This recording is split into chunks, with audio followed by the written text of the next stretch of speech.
The Louie T Network is powered by MusicHead University. MusicHeads, classes in session. Turn me up. Enroll on YouTube now. Link is in the description. Who else could it be but me, your man, Louie T? Welcome to the Command Post Live. You know what it is. Post up. Take command. I, of course, am your Commander-in-Chief, Louie T. Thank you for joining me. So this is what I expected yesterday, okay? I expected more movement yesterday. I expected things to pick up. I expected this roster and the direction to take shape. This is what I thought we were going to get yesterday. I was one day premature. So today, Chef P got busy. He got in the kitchen and he started whipping some shit up. Now, I don't know if we love all of the shit that he's whipping up, but he's whipping up shit nonetheless. Because I was starving the other day. I'm like, hey, the Debo trade was delicious. The Laramie Tunsil trade was delicious. But that was a couple of days ago. I'm still hungry. Feed me. Feed me, Seymour. He said, I got you, bro. Relax. And I wasn't talking about Kayvon Seymour. No, I wasn't talking about that shit. I was like, hey, when we going to start taking care of our guys? We got a lot of them, and I know they're going to be here. So, you know, it's easy to put your guys on the back burner as long as you've communicated with them and their agent. Hey, we want you back. You don't need to trip. We're going to take care of a couple of things over here, and we're going to get to you. Don't worry about it. And as long as that was communicated, everything was fine. So today, things started to happen, and boy, did they ever. Now, I think we've done pretty much most of what we're going to do. There may be a few signings here or there, a couple of loose signings. You know, 2 days from now, they sign a guy. 3 days after that, they sign another guy. But for the most part, the damage is now done. The roster has taken shape, and we're going to talk about that tonight. So I promise you a video tomorrow because I wasn't going to do anything tomorrow. I promise you the Trey Hendrickson and draft conversation tomorrow. I'm going to push it back because I was going to do that tonight. But with all of the signings, I now know what this roster is going to look like. And I think we can start to deduce what are the biggest needs moving forward. And also, I think something that has become abundantly clear, and I think we probably could have deduced this maybe 2 days ago, right, with the tampering period, but we saw where it was heading. Today was, I think, confirmation of what we thought, which is this is a year-to-year thing with them basically trying to find 4 or 5 pieces that they can bring along and say you're a part of the core moving forward.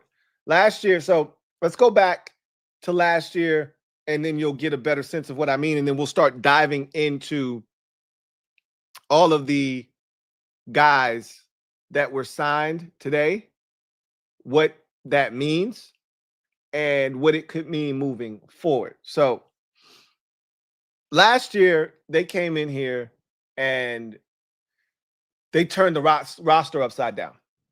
And I told you, anytime you get a brand new general manager, he's more likely going to come in and he's going to turn the roster on its head. And he's going to empty out all of the stuff on the table, and he's going to grab all of the stuff that the last regime put here that he feels like is quality, and then everything else he's going to disregard. You might as well just sweep it off the table into the dumpster, and then he's going to fill the roster back up with guys that he deems suitable for what he envisions the organization looking like moving forward. So that's exactly what he did. We had the highest turnover rate last year, and you had some core guys here, right? Or so we thought. Terry McLaurin, Jonathan Allen, Deron Payne, Tress Way, Jeremy Reeves, Sam Cosmi, Brian Robinson Jr., Quan Martin. I'd say about those 8 guys, I mean, give or take a guy or two, I may have missed 1 or 2 guys, but for the most part, those 8 guys or so were the guys that you said, okay, from the last regime, these are the guys that are going to make the trek with the new regime, and we'll continue to build from there. And that's exactly what they did. And they added in Frankie Louvu, who is now a core piece. Tyler Biotish, now a core piece. Dorrance Armstrong, now a core piece. They added in, I mean, I don't want to say, Wagner or Ertz are core pieces, because I feel like this is it for them, right? But obviously from the draft, Jaden Daniels, core piece. Johnny Newton, core piece for now. We'll see what year 2, year 3 looks like, and we'll know by the end of year 3 what he is or isn't. Mikey Sainristil, core piece. We'll see what Ben Sinnott looks like. Brandon Coleman, core piece, right? And so forth and so forth. They added guys as undrafted that look like they could be something. Javonte John Baptiste looks like a guy that'll at least be a contributor, if nothing else. Same could probably be said for Luke McCaffrey. We don't know what he is going to be, whether a core piece or not, but he's a guy that figures it to be in the mix. Same with Ben Sinnott. So again, Jordan McGee is another guy. I think this is a big year for Dominique Hampton. I think they're going to pull that red shirt off of him this year and see what he can do with the linebacker position. So these are all now core pieces, right? For the most part. And now this year, Javon Kinlaw should be a core piece. You signed him to the biggest deal that you've signed any of the free agents to. No other free agent got any real money. And we're going to take a look at that here in a bit. But obviously, Deebo Samuel brought in, I don't want to call anybody that's on a 1-year deal a core piece, right? You've got to be here for multiple years. And so, but you see what they're doing. Laramie Tunsil is a core piece moving forward, right? And I think their aim, because most of the guys we signed this year are 1-year deal guys. And just like they did last year, they gave guys an opportunity to see if they could be here long-term. They didn't bring any of them back now. What's crazy is we looked at a few of those pieces that were 1-year deals last year, and we said, man, that guy may have played himself into a 2-3 year, contract after this season. And that wasn't the case. I don't think there was one guy. The one guy that we thought for sure would have a legitimate shot at doing that was Jeremy Chin, right? Because he was young. He was in that window. He played well. I told you I liked Jeremy Chin. I did not love Jeremy Chin. And clearly they did not either, right? I would say Will Harris is a core piece moving forward because he signed a 2-year deal. Again, they could that second year probably means nothing, right? They could get rid of him after 1 year if they don't love what they see. But more like Austin Eckler last year, I think, or last year, like I said, he was a 2-year deal. I think that's what Will Harris is going to be. He's going to be here for the duration of those 2 years. But when you look at what they've effectively done is they're not committing themselves to anybody, outside of Laramie Tunsil and Javon Kinlaw out of this free agency class. There's no Frankie Louvu in this group, right? A guy that they absolutely love. The only guy that they dedicated that kind of resources to was Javon Kinlaw, right? Tunsil is a trade. Deebo is a trade. Everybody that they signed, these are 1-year stopgap guys. That's why they're all 30, 31 years old, because this is very it's a real kin to an NBA team trying to win now. You generally don't win big in the NBA with young players. You need a veteran roster to do so. And that's what they're doing here in Washington, is they're getting a bunch of veteran guys with know-how, and that can speed up the process. But we talked about this on the Commanders Kings program last night, and Rio talked about young guys getting an opportunity, and there will be some young guys that will get opportunities. But this year is about development, of the guys they drafted last year, because that draft last year, and we talked about it, and I talked about this ad nauseum. I said, that's the foundational draft. That's the draft that they will show to future draft classes. Hey, this is how we do it, right? These are and when they bring in guys to work in the front office, when they bring in scouts from the outside to come in, when they bring in, executives from other teams, hey, this is what it looks like. This draft, that first draft in 2024, that is what it looks like to be a Commander. And so I think they're going to try to get the most out of Jordan McGee this year. You're going to see Ben Sinnott get more opportunities. You're going to see Dominique Hampton get opportunities. They're really going to try to see that growth from year 1 to year 2 with that draft class from last year. And what's going to be interesting is how many resources do they divulge into this year's draft, right? We'll talk about that tomorrow, right? But after watching what they've done, and we're going to talk about some of the players that they brought back, how I feel about it. I want to know how you guys feel about some of these players that were brought back. And then you can kind of see the roster take shape. We signed another outsider, so I'm going to give you a little bit of feedback on him and what that signing for me indicates moving forward. And so Chef P got busy today. He got active. And now this roster is pretty much set. We know who we are now. So now they got just a few things to do, a few things to tinker around with. And again, there may be 1 or 2 more free agent signings left. Again, you can get up to 90, right? So there's still work to be done. Trust me. There'll be more guys that they signed to 1-year deals. Again, they're not done.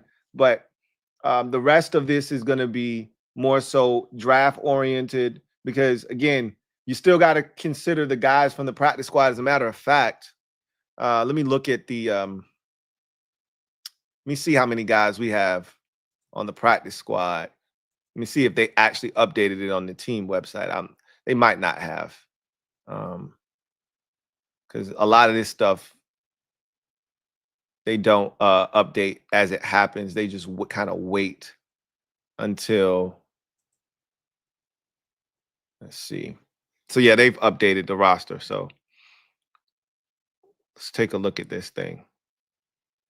So right now we've got 1, 2, 3, 4, 5, 6, 7, 8, 9, 10, 11, 12, 13, 14, 15, 16, 17 guys that are outside of the roster, right? 1, 2, 3, 4, 5, 6, 7, 8, 9, 10, 11, 12, 13, 14, 15, 16, 17, 18, 19, 20, 1, 2, 3, 4, 5, 6, 7, 8, 9, 10, 11, 12. So, damn, I lost count when I did that. 1, 2, 3, 4, 5, 6, 7, 8, 9, 10, 11, 12, 13, 14, 15, 16, 17, 18, 19, 20. 1, 2, 3, 4, 5, 6, 7, 8, 9, 30. 1, 2, 3, 4. So 34 plus 17 is 51.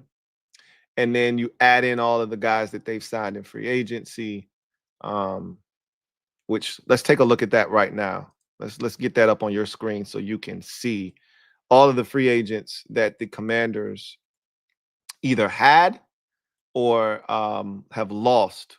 So we'll take a look at that right now. Let's dive into this. So looking at this list, these are all of the free agents that the Commanders either brought in or lost. So we'll discuss, and then we'll take a look at all the guys that are left out there, because there's a conversation to be had. And I'll talk about all of the additions and subtractions and what it means. And then we can kind of get into where we are at, from a roster standpoint after this. So let's go through this list quickly. Jonathan Allen going to Minnesota. They released him, tried to trade him, couldn't do it. Got a 3-year, $60 million deal from the Vikings. Good for him. We'll see how he plays in Minnesota. Kinlaw was brought in as the very first free agent that we signed in the first day of the tampering period. He was the first guy we brought on board. And to mix reviews, right? Whether you didn't love him as a player or you didn't love the money that he was given, whatever the case may be, I think there's a much larger discussion surrounding Javon Kinlaw. If you ask me right now, Javon Kinlaw, I think, is a defensive end. I do not think he is. Now, I'm not saying he's going to just be a base defensive end. I think they're going to move him around, but I'm not sure that he's just going to line up right next to Deron Payne and play defensive tackle on every snap. I think there will be snaps where he's the defensive end, and a lot of you have talked about the elephant position that DQ had in Seattle, and I think that is a very realistic possibility here. I think you could see him in some fronts where, I mean, last year there were times where we had like 5-man fronts and they'd have Frankie standing up on the outside, and I could see him playing the nose on that. I could see him playing defensive end there, right next to Frankie. I could see them running some games with that because he can push the pocket too, right? So I think there's a lot of different things that they envision with him. So he's a really interesting signing. I think a lot of people just look at him and think, oh, he's a defensive tackle. I don't think he's just a defensive tackle. So Jeremy Chin obviously did not get re-signed here. 2 years, $16 million, as you can see, to the Vegas Raiders. Wish him nothing but the best. He was really solid for us, played a ton of snaps, and hoping that Will Harris is able to step in and not only be what Chin was, but be better than Chin was, right? Dyami Brown, to the surprise of many of you out there, not to me, I did not expect him to get 10 a year, right? I did expect him to get, anywhere from $6 to $8 million. A lot of you didn't think he would even get that. And I said, I'm telling you, there's a market for Dyami Brown. And you guys think Jacksonville overpaid, and maybe they did. But what this says to me is that there was a market for Dyami Brown. And if they didn't give him $10 million, somebody else was going to give him 8 or 9. And so that's why they had to get to 10. That's my guess. They could have just said, hey, we'll give you 10, and he was going to turn it down, right? Good for him. I think that from a production standpoint, we've already replaced him. And I'll talk about that here in a second. From an upside standpoint, we have not. But Dyami Brown had 4 years here to prove what he could do. It's unfortunate that in his final year, he finally got an opportunity with a top-notch quarterback, and he started to look like the guy that they spent a 3rd-round pick out of North Carolina back in 2021, right? It took all 4 years to get to that point, but too little, too late. Cornelius Lucas, this one hurt my soul because if you ask me, he was one of the best swing tackles in all of football. And I may be a little biased, but go find me a guy that you felt that confident in, left or right side, no matter the time, no matter the situation, 4th quarter, game on the line, I felt confident Cornelius Lucas was going to do his job. Right side, left side, didn't matter. I don't even think I was that comfortable with Ty and Seki on both sides. I think I was more comfortable with Ty and Seki on the left side. I don't even know if Ty and Seki could play the right side. I remember one game where Trent Williams had to kick inside to guard because of all the injuries against the Giants, and he had to finish the game at guard because I don't think Ty and Seki could play anywhere but left tackle. So Cornelius Lucas was really good for us. Spent 4 years here and became one of my favorite offensive linemen on this team, which also speaks to the lack of upper echelon offensive linemen that we've had here in Washington. But he will be missed. He will be missed. Good for him getting a 2-year, $10 million deal in Cleveland. And I wouldn't be shocked if he starts for the Browns. I wouldn't be shocked.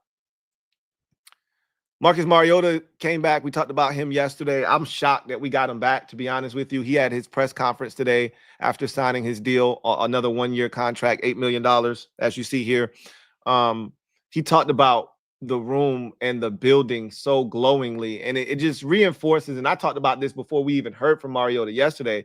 I said that Mariota coming back, Cliff coming back, David Blau coming back, even though we kind of forced David Blau to come back. But I think Blau wanted to be here too. But there was an interview request put in for Blau in Jacksonville, and we was like, nah, bad back, that's ours, right? But the fact that we were able to keep everybody here and keep everything intact, and Mariota had options. I know he did. But he said it was going to take a lot to pry him from here. And that, again, it speaks to how this organization has just changed and done a complete 180 in the span of 2 years, right? Harris came in 2 years ago, kind of let everything, happen and observed that first year. And then last year hit the ground running. And it's a night and day difference between 23 and 2025. Night and day difference. And Mariota is kind of a testament to that he wanted to be here, knowing that he's not the starter, knowing what his role is, but said, man, he said again, and Mariota's been in the league almost going on a decade now. I think it's probably year 10 for him, because he was in this is year 11 for him. He was the 2015 draft with Jameis Winston. So this is year 11, if I'm not mistaken. And he said this is the best environment he's ever been in. Best environment. So that tells you all you need to know. So Mariota coming back, like I said yesterday, it completes our quarterback room. Like Jeff Driscoll could be brought back, and he may ultimately be brought back. But if he's not, they're comfortable with Sam Hartman, I think. Whether Sam's your third or your fourth quarterback, Sam Hartman's not going anywhere. So Mariota was the big key to that room, and he's back. Will Harris coming over from New Orleans.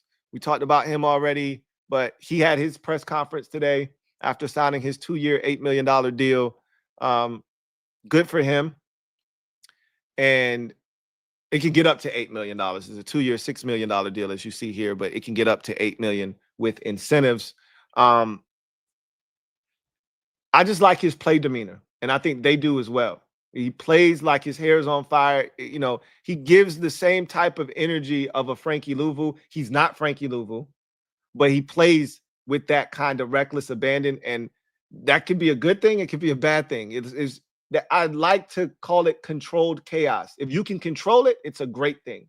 If you're OC like Percy Butler and you're out of it and you can't control it and you don't have any breaks, and if you're running 100 miles an hour, you can't stop, and you run past plays and you're out of position and you take poor angles, then it's not controlled chaos. It's just chaos.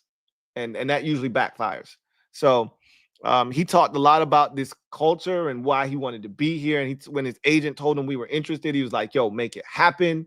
And he talked about how he could see the togetherness of this team on television. They played against us last year, and he was like, yo, you could see it from the opposite sideline. He's like, I watched their whole playoff run. I was captivated by it, and I wanted to be a part of it. He's like, this is the best. And, one of the things that they do here in Washington now is when they sign, well, they've been doing this since Harris took over, but when they sign somebody, whether it's a front office member, a player, what may have you, assistant coach, they line up all of the personnel in the building and they wait for him to come through the front door, and they clap for him and they give him an ovation and make them feel warm and fuzzy inside and make them feel like they're now a part of a family, something bigger than themselves. He talked about that. He's like, yo, I've never been in an environment like this. He's like, the fans reached out to me when I signed here. When I came into the building, that was the warmest welcome. I've never had anything. Like, in his mind, I'm just Will Harris, right? But that's the thing that DQ does, is he makes you feel like, bro, you're Will mother effing Harris. Like, sometimes you need that reminder, because when you get to the NFL, everybody's good. When you were in high school, you were better than most of the players. You were better than most of your teammates. That's how you got a scholarship to go to college. Then you get to college, and obviously you made it to the NFL, so you were one of the best players on your team, best in your conference. So you was big man on campus. You get to the NFL, everybody's good, and all of a sudden you're not great anymore. Sometimes you need somebody to give you that confidence again. That's what DQ does. He instills that in people. So hopefully Will Harris comes in here and he talked about gaining the trust of the guys in his locker room. He talked about the brotherhood. Looking forward to seeing what he's able to do.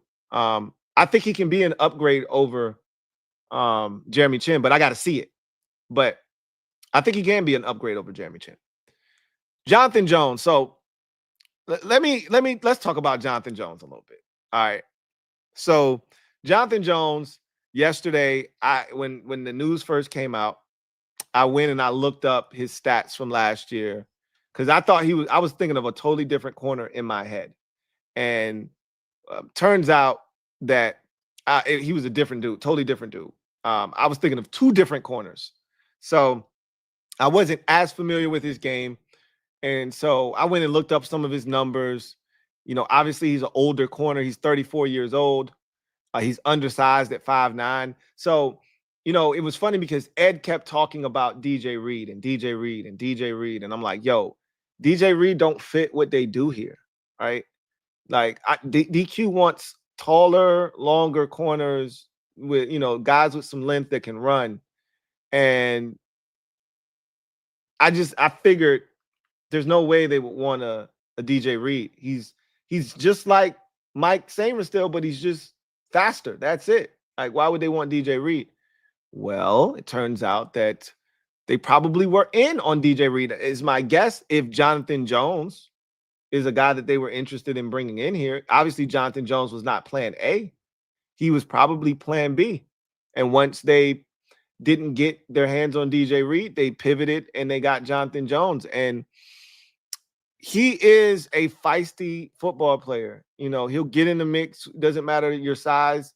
You know, you could be a guy that has 5 inches on him, pause, and he's still going to get in the fight and try to get, just like Mikey, right? Mikey's a very feisty player for his size.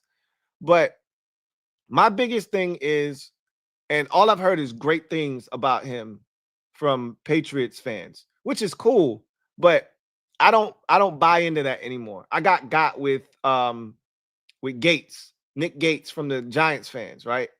And you look, most of the time fans know about the player that was on their team, right?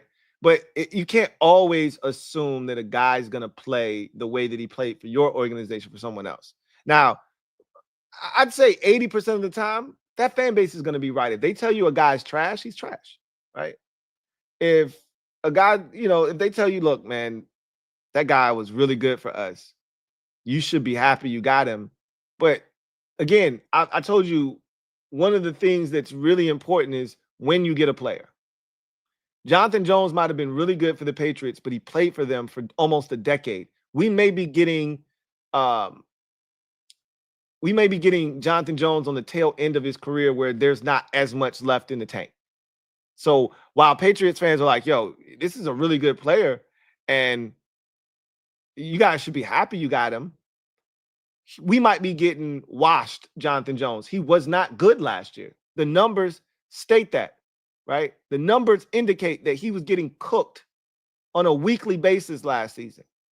So while, and I listened to this man talk, people have sent me clips of him in interviews, and he sounds like a great guy. And again, he fits the demeanor of the locker room, and you know what they're looking for. We're going to talk more about that as we go down this list. And it's not a surprise that they went to the New England Patriots store, right? That's not a surprise. Adam Peters was in New England as his first stop in a front office, right? Started out his career, matter of fact, started out his career as a scout for New England and worked his way up the food chain, got into the front office of the Denver Broncos, then was in the front office with the 49ers, and then ended up here as his own guy, as a GM. So it's no secret. These are Belichick guys. Jonathan Jones, Dietrich Wise, these are Belichick guys. That's who he worked under in New England. So it makes sense that he would go get a Jonathan Jones. But again, what's left in the tank? Good dude, leader, you know, all of that stuff. He brings a lot of intangibles and qualities you love. But can you still hoop? Can you still ball? If the answer is yes, we'll probably love this guy. But if last year was any indication of where his career is heading, he's on the outs. So he's going to have to prove it to me, because there's some good tape on him and then there's some not so good tape. And you can say that about anybody. But again, the numbers are what they were, are what they are from last season. 60 attempts, 43 completions, over 70% completion percentage on his head, 138%, 138, I think like 0.2 passer rating when targeting him, 7 touchdowns given up. So again, this is the thing I do love about him. And I brought this up when I looked at some of the numbers, and then I went and watched some tape on him yesterday. This I'm gonna tell you right now, and watching the tape confirmed what I saw on the stat sheet. He hunts the football. He's actively looking. We don't have guys like Jonathan Jones on our team that are looking for the punch out. This man, as a corner, an undersized corner, has like 9 or 11 career. Matter of fact, I'm gonna get the number right now. I ain't gonna guess. I think he has like 9 or 11 career forced fumbles. That's impressive for a 5'9" corner. And I watched him punch the ball out. Like, he's tackling the guy, and as that guy's lowering his shoulder, he goes, boop, and the ball comes out. Like, we don't have guys that do that here. So that's some shit that gets me excited. He forced 2 fumbles last year, 3 years ago. 1, he's 3, 6, 8, 9. 9 total fumbles. I thought it was 9. 9 total fumbles in his career that he's forced.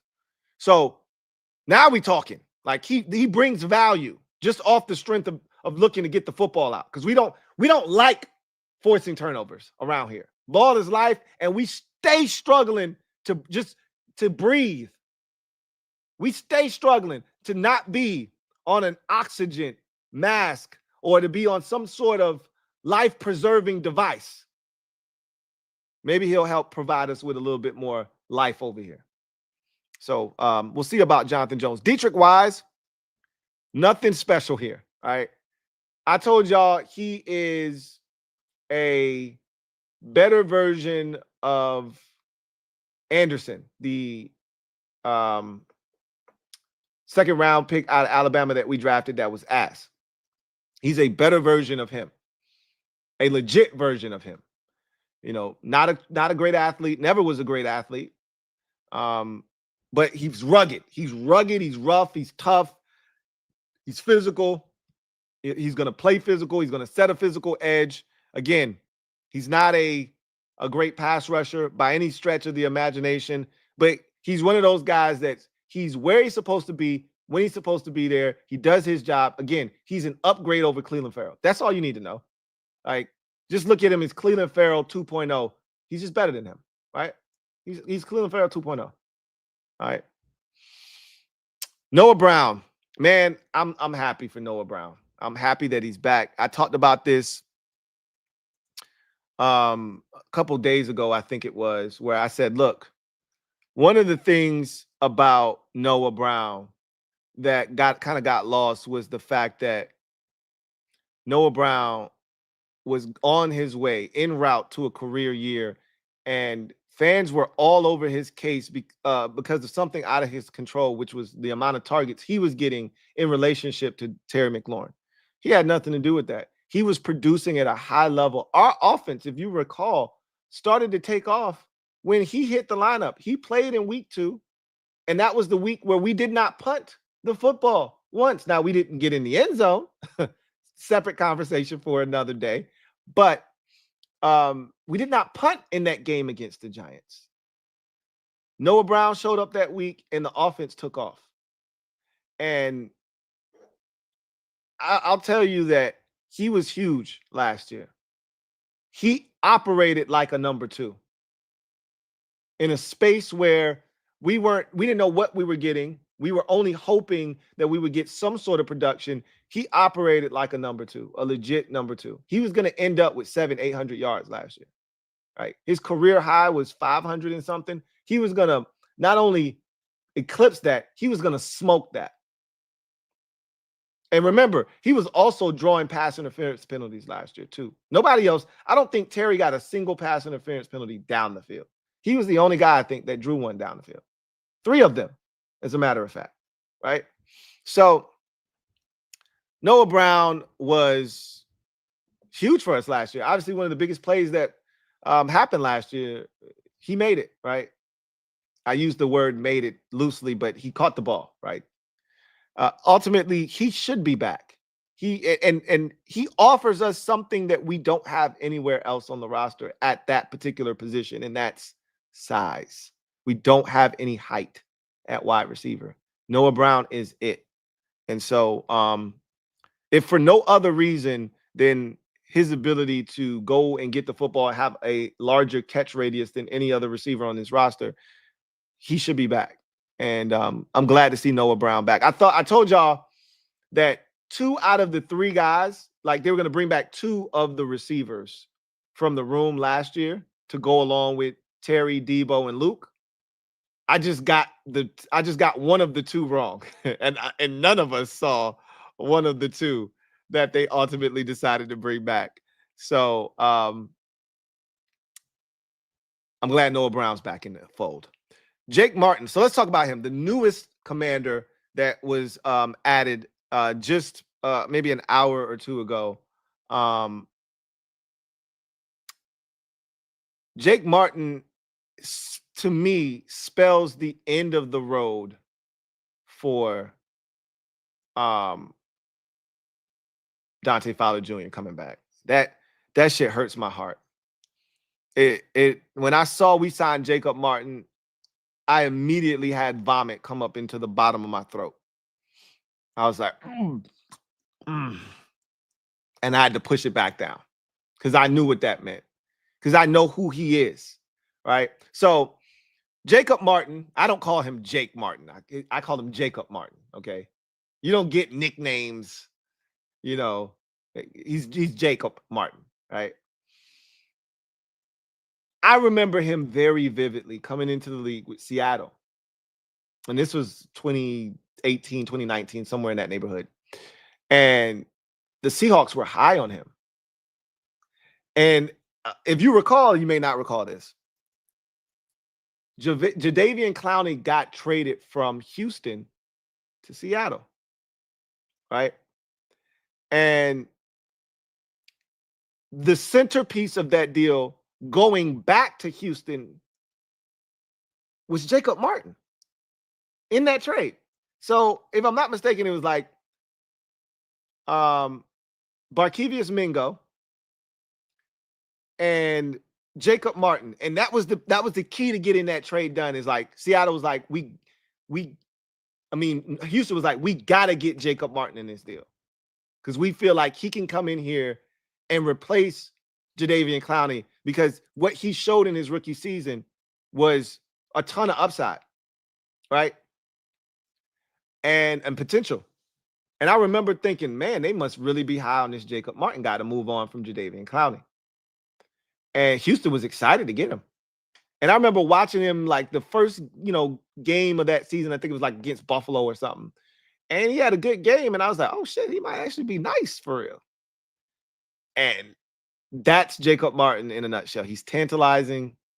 His game is very intriguing, but he never ever turned a corner in his NFL career. He's just he ended up being a basic situational pass rusher. He never, I don't think he's, let's see, I could be wrong. I don't think he's ever eclipsed 5 sacks. I think he's got 5, maybe he got to 6 once in his career. I don't ever recall him getting more than 5 sacks. Let's check it. Let's see. Sacks. Nope, he's never even made it to 5, right? Never even made it to 5. So the most he's ever had in a season is 4, right? This first year in Seattle, they got excited about him, traded him to Houston. I remember, look, he had 4 sacks in Houston in his first year. They were excited about him early on. So it was 2018. I knew it was somewhere in that neighborhood. And it just never materialized. He ended up getting traded again, I think, because, again, he has that kind of build, and his athleticism says he should get 6, 7, 8, 9 sacks in a season, and he just never does. And so he feels like their answer to no more Dante Fowler Jr., which sucks because you're not getting Dante Fowler Jr. production out of Jacob Martin. You're not. Right? I would have preferred them go Azeez Ojulari if they were going to go away from Dante Fowler Jr. But this is, you probably would have had to pay Azeez, because I'm shocked that still no one is, like, it's certain dudes that are still out there that I'm like, I wonder what is the deal with this guy. Like Mekhi Becton's still out there. Cam Robinson, the tackle, is still out there. I could have missed him signing with someone today, but last time I checked, Cam Robinson was still out there. We keep talking about Elijah Moore. He's still available. Again, that he could have signed somewhere today, and I could have missed that, right? But last time I checked, he was still available, right? Azeez Ojulari, still out there, right? I don't know if Asante Samuel Jr. finally signed with somebody, but last time I checked, he was still out there. And there's certain dudes where you go, why is he still available?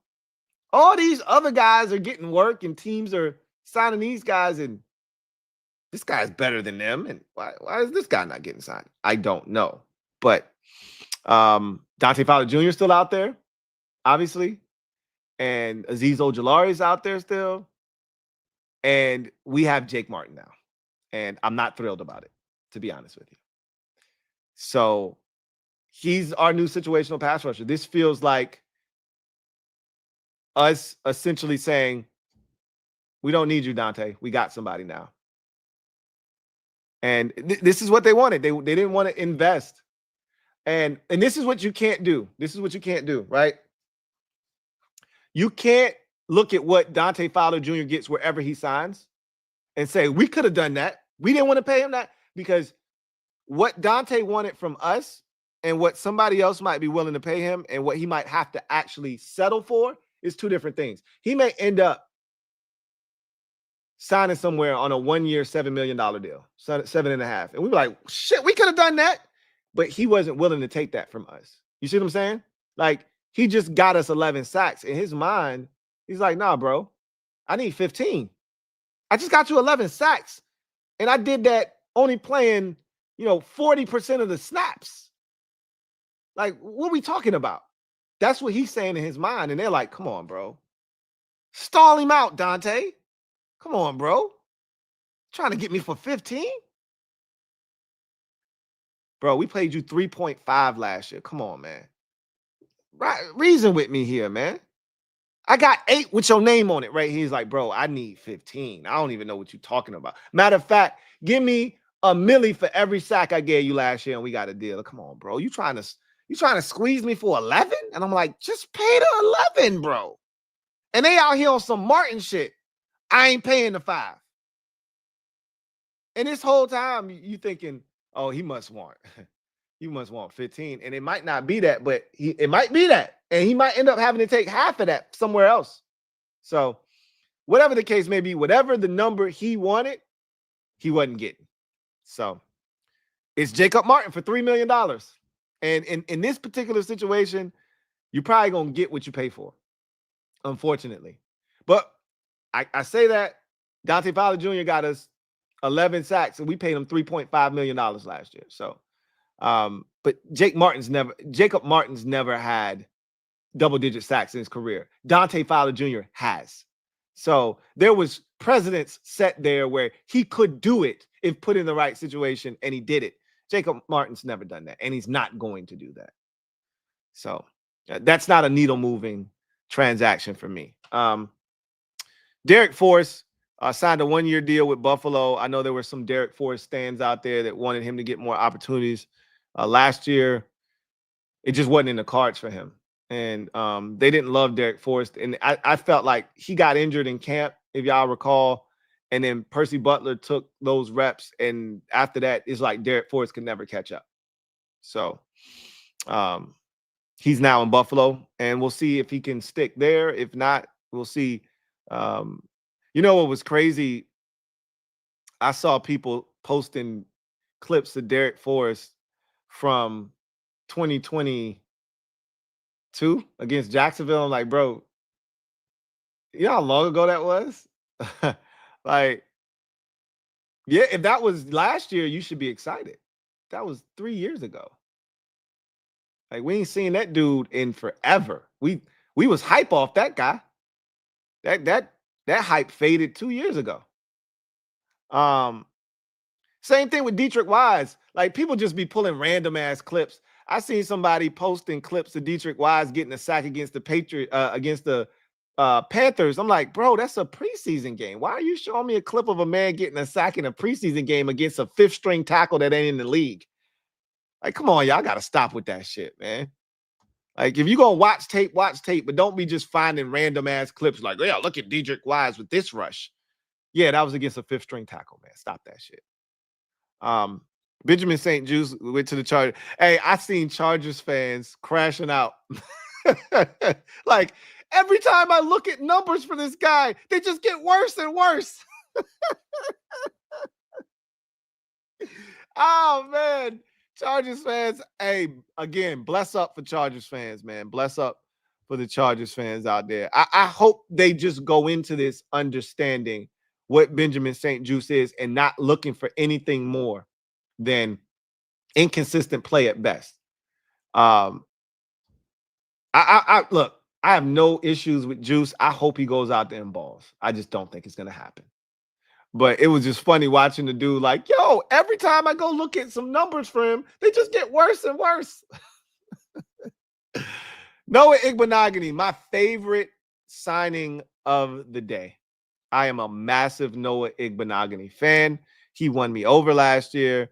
And I think Jonathan Jones has a chance to be this year's Noah Igbenogany because I wasn't a Noah Igbenogany guy when he signed here last year. I thought he was literally here for special teams purposes only.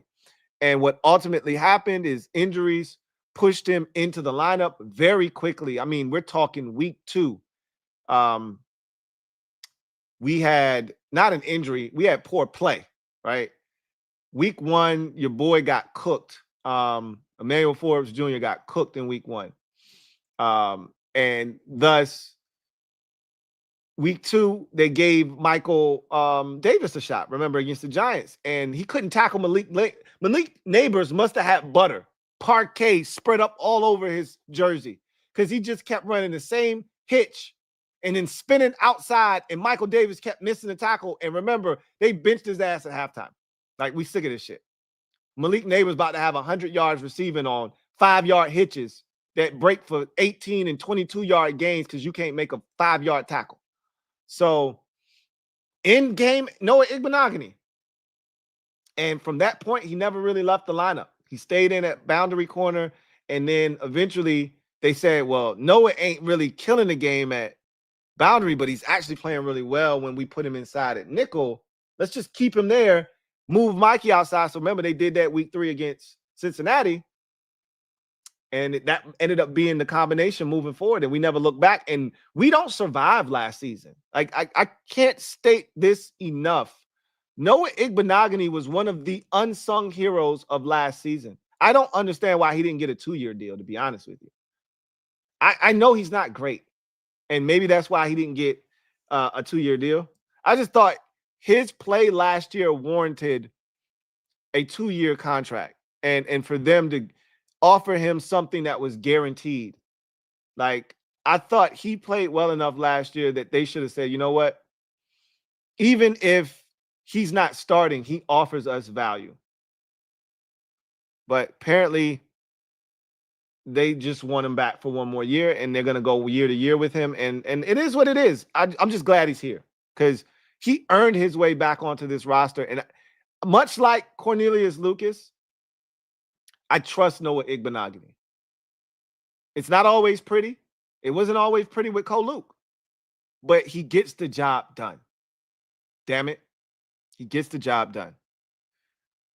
Now, when it comes to Michael Dieter, I must say, I was excited about a number of these guys. I was even excited about KJ Osborne getting re-signed. As crazy as that may sound, a lot of people were making fun of me on social media when KJ Osborne got signed. But when they signed Michael Dieter. This was the one guy I didn't want back. Okay. Like, of all the dudes, that were here, that I was like, yeah, they brought him in last year. He was the one guy I was like, yeah, okay. No, I don't need to see him back here. So I'm all excited. They brought back Sheldon Day. I was excited. They brought back Noah. I'm excited. I'm like, oh shit, they brought back Michael Dieter. And I was like,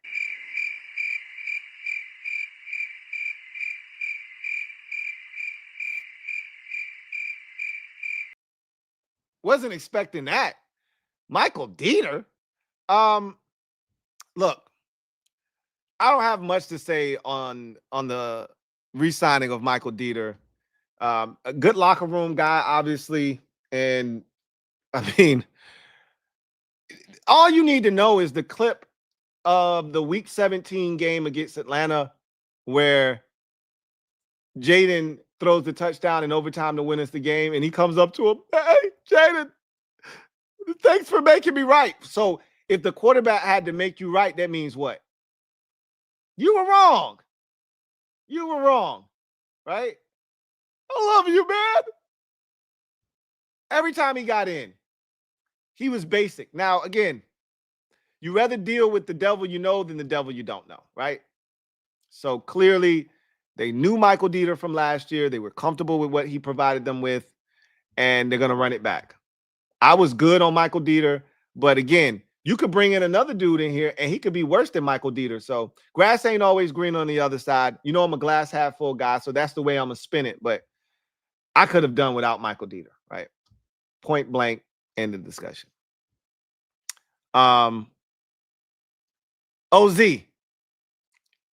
So when they signed KJ Osborne, I was like, you remember the episode of Martin? This is one of my favorite episodes where Tommy Davidson is on the show as a radio host named Varnell Hill. He's a massive host, a radio program. He was a radio host turned television host with a syndicated program, right? And he was coming back to Detroit, to open up like a rec center or something. And he did a spot on Martin's radio program. And it's one of my favorite episodes. And so Martin interviews him. And it's one of the funniest exchanges you will see on any sitcom, with him sitting there and going back and forth with Martin. And, I love the behind the scenes of that because they were trying to break each other, right? Make each other laugh. When you break somebody on a show, you try to make them laugh, come out of character, right? Anyway, at the end of their interview on the radio station, Martin was like, man, you just did my show. How, why don't I come out there and do your show? Right. And, Tommy was like, in his mind, he was like, I don't want you doing my show. Hell no. But instead of him saying that, he was like, he's like, yeah. So are you going to be in LA anytime soon? And Martin was like, no. He was like, oh, damn. That's how I felt when we signed KJ Osborne. I looked at OZ. I was like, damn. Because I knew that was it for him. Like, they wasn't bringing.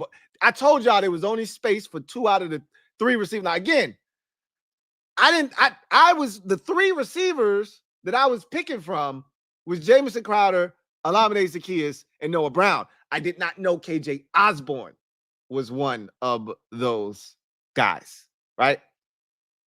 So,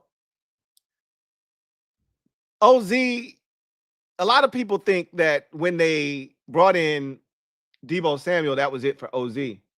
I don't necessarily know if that's the case or not.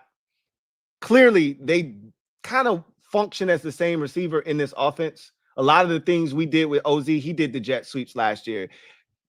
He did the wide receiver screens. He did the blocking and then the catching on a lot of those wide receiver screens. He caught a lot of that underneath stuff.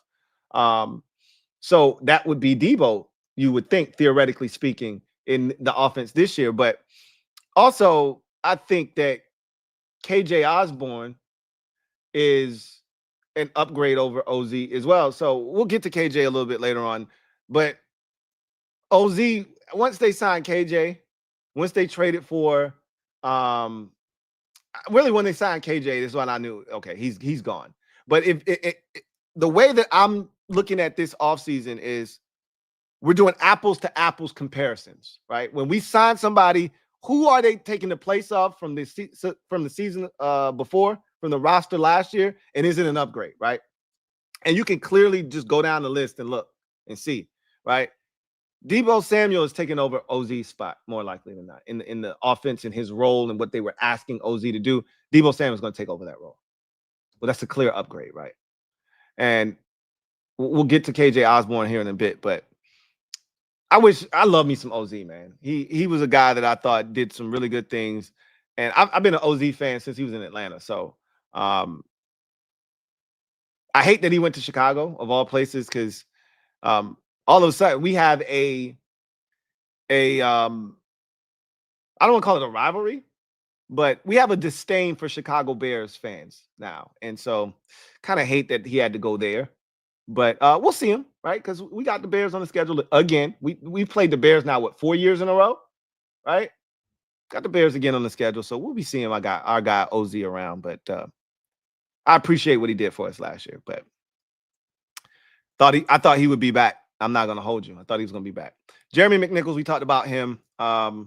He was one of those glue guys last year that was brought in here that I didn't think was going to make the roster. Made the roster. Special teams, was outstanding on special teams, which we knew he was going to be, but also contributed as a back. He had his fair share of opportunities, and he took advantage of just about all of them. Made some big blocks last year, made some big runs last year, had a big fumble last year where a lot of people turned on him, including myself. But ultimately, he did enough to be back in the mix. Again, I said this when he was re-signed here. He doesn't, put you out of him being back, them bringing back Chris Rodriguez Jr. None of that, takes you out of the running back market. You're still looking for a running back in the draft, I believe. So Eddie Goldman, talked about him yesterday when we signed him. Eddie Goldman is here for one reason: to help stop the run. Brings you depth at the defensive tackle position. And I told you guys, I don't trust Eddie Goldman until he's on the roster come week 1 against the fill in the blanks, whoever we're playing week 1, because he's retired several times in his career. So we'll see if Eddie still wants to play football. As of right now, he does. And if he's on the roster, he's going to help us stop the run. And that's what he's brought here to do. Simple as that. Michael Walker is now in Arizona. Good riddance to him. Again, I told y'all last year he was going to make the roster when we signed him, and he did make the roster. And then I quickly was reminded of why he was available. And again, he wasn't supposed to be playing as much as he did. That was the problem. Anytime you take a guy and you expand his role and make him do things that he wasn't brought here to do, that's what you get, right? We start asking him to cover Alvin Kamara out of the backfield down, 20 yards. Like, that's not what we brought him here to do. He wasn't supposed to ever be doing that. So it made for a rough situation, but he's in Arizona now. And I think all of our linebacker moves are going to be ones that are in-house, right? Speaking of which, Nick Bellore, we're going to come back to KJ Osborne. Since we're talking linebackers, I might as well stay there. Nick Bellore, I told y'all probably 2 days ago, I said, I don't know what they're waiting on Nick Bellore, but I said, Nick Bellore can play on my team any day. And I said, if Nick Bellore, because remember, Nick Bellore is 35 years old. I said, if Nick Bellore wants to play football, there is a roster spot with his name on it right now. When we talk about special teams fiends, you're talking about Nick Bellore, right? Clearly, they love Nick Bellore so much so they gave this man a 2-year contract, not a 1-year contract like everybody else. They gave Nick Bellore a 2-year. This man will be 38 years old. Like, he's 35.8 right now, which means by the time this season starts, he will be 36 years old. By the time we get to the end of that second of this contract, he will be 38 years old. And they gave him a 2-year contract, which tells you how they feel about Nick Bellore. I don't blame them, okay? Let's get to KJ Osborne, though.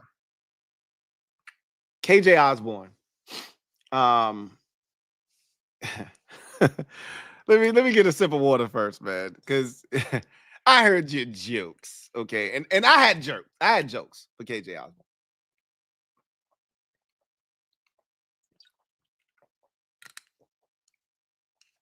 So KJ Osborne was a guy that got caught up in a lot of our wide receiver fodder last year. Luke McCaffrey was the ire of a lot of our jokes. KJ Osborne was at the butt of a lot of jokes last year. Rio calls him KJ the Ghost, right? The man played in one game for us against the Atlanta Falcons, picked up a penalty, and we never saw him again, right? Here's how I look at guys like KJ Osborne, and we're going to get into KJ, but you always have to take guys that are brought in to a situation mid-season with a grain of salt at the receiver position in particular, because it's one of those positions where you have to know the offense. You can't just put a receiver out there and say, hey, run a 7 route. That's not how it works, right? Because it's depth. It's, you know, where the quarterback wants you. He's got to know you. You got to know him. You know, certain things. There's timing aspects. There's certain ways that they coach it, and it's hard. And in this terminology, if you're coming from somewhere with a different offense and the different, because you know, a lot of teams run similar concepts, but our offense was tough because we ran no huddle, and so there was a lot of nuance to what we were doing. And not only did he come in here late, he came in here later than most, right? Like, think about it from this perspective. Most of the guys that teams traded for in season last year, what did they do? And are they still with that team as we speak right now? Think about it. The Steelers traded for Mike Williams. He had that one catch against us. That was his claim to fame in Pittsburgh. Didn't do a damn thing else. And all that was, hey, run straight, run a 9 route. He wasn't even supposed to be in the game. The receiver that was supposed to be in got hurt. That's why he was in. He ran a 9 route, and he beat Benjamin St. Juste, right? He's no longer in Pittsburgh. He went back to Los Angeles with the Chargers, right? Amari Cooper, Buffalo traded for him. Did absolutely nothing for the Bills, right? Still out there on the streets right now looking for work. Because it's tough to go into a situation in season. It's rare to see guys. That's why what Odell Beckham Jr. did in 2021 when he helped the Rams win the Super Bowl, that is a unique set of circumstances, and it is a tough act to pull off. Because generally speaking, when you go to a situation in the middle of the season at receiver, it's hard for you to be a massive contributor, right? DeAndre Hopkins was solid for the Chiefs, but he wasn't like the massive difference maker that we thought he was going to be. Now he's in Baltimore, right? Same thing here with KJ Osborne. And what makes his situation even more difficult than all the guys that I just mentioned, how about Dante Johnson, right? How about Dante Johnson? Traded to Baltimore. That shit was a disaster, right? Or first, I think he went somewhere else first, then ended up in Baltimore. Then they let him go. He went somewhere else, Houston, right? Then they cut him loose. Then Baltimore said, you ain't playing for nobody else. You ain't helping nobody else. We gonna pick you back up, and then we gonna put your ass on the sidelines. You ain't playing for nobody else this year because you screwed us. So KJ Osborne got here later than all those guys. Because remember, KJ wasn't traded for. He was cut. We claimed him off waivers. So he got here even later than those guys that got traded for. So to ask him to come in here and be productive was unfair to KJ Osborne. And I'll take it a step further. If you would have asked me this time last year, who would I rather have had at receiver between Noah Brown, Olamide Zaccheaus, De'Ami Brown, and Jamison Crowder, I would have told you KJ Osborne. I would have told you without hesitation, give me KJ Osborne. So you fast forward a year after he did absolutely nothing for us, and all of us are surprised that he got the nod and he's back. But remember, This is the guy that they brought in here. And you always got to keep that in mind. When you look at these dudes, a lot of the guys that they brought back, these are the guys they brought in here. Not guys that were here before they got here. They're cleaning those dudes out. They continue to do that with Jonathan Allen being pushed out the door. Right? With Benjamin St. Juste being sent his walking papers. Right? With Derek Forrest being shown the door. Like, they're bringing back all their guys. They can sit here and tell you this, oh, they're guys versus our guys. There's no such thing. We're all commanders. Yeah, that sounds good in theory. But if they brought you here, you got more of a chance of sticking around than a guy that was here before they got here. KJ Osborne is an upgrade over De'Ami Brown. Just look at it that way, right? Deebo Samuel is an upgrade over OZ. KJ Osborne is an upgrade over De'Ami Brown. Not from a speed standpoint, but from a production standpoint, he's an upgrade over De'Ami Brown. Really, he's an upgrade over OZ as well. So I have no issues with this move. None whatsoever, because you're going to actually get to see what KJ Osborne can do now. Like, last year was not a great representation of who he's been in his career. So, Sheldon Day. I loved Sheldon Day last year. I'm a Notre Dame Fighting Irish fan, so anytime you got a Golden Domer on the squad, I love it. But he played really well for us last year. And he was one of those dudes that from week one, we saw it week one against Tampa. It was like, oh, shit. Who's that dude with them dreads? He playing his ass off. And he was that way all year, you know, drawing holding penalties, constantly in the backfield, being disruptive up front. He earned his way back onto this roster. I wouldn't be surprised to see Jalen Holmes do the same, but I expected Sheldon Day to be back, even if it's in a practice squad capacity. Again, I expect him to be back around. We're going to talk about the defensive tackle position. We're going to talk about all the positions here in a bit, but I thought Sheldon Day would be back, and that's a good move. Trenton Scott. So once Cornelius Lucas was allowed to walk, I thought that signaled Trenton Scott being back, almost out of necessity. Now, I think Trent Scott also carved out a niche for himself as that big jumbo package tight end. When we would go to those 3 tight end sets,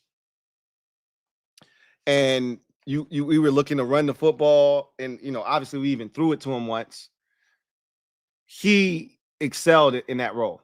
So I think just based off of him being able to do that and the versatility that he has, because he can play both tackle spots, but really more so right tackle, and both guard spots. So that kind of versatility is invaluable. So I think just off the strength of him being able to do that, still play the tight end position a little bit when we go to the jumbo package, he has a tremendous value for them. I would have preferred Cornelius Lucas, that, but Trent Scott definitely has a role and a niche carved out for himself. And then Kayvon Seymour, they love him on special teams. He's a core special teamer. I don't see him making this roster, but if they don't draft a corner, it might be Kayvon Seymour as cornerback 5 again. So we'll see. We'll see. They just love keeping him around. This man got suspended and everything, and they still held out a roster spot for him. But again, I can tell you, I can attest to the fact that he is another one of these dudes that is a dog on special teams. He doesn't get the fiend label from me, but he is a dog on special teams. So now you get to the guys that are still free agents from this roster that we can go through quickly. Cleveland Farrell isn't coming back. With all the moves that they've made, they've already upgraded over him with Dietrich Wise. He's not coming back. he couldn't stay healthy last year either. He was brought in here for culture purposes last year, and he did what they needed him to do.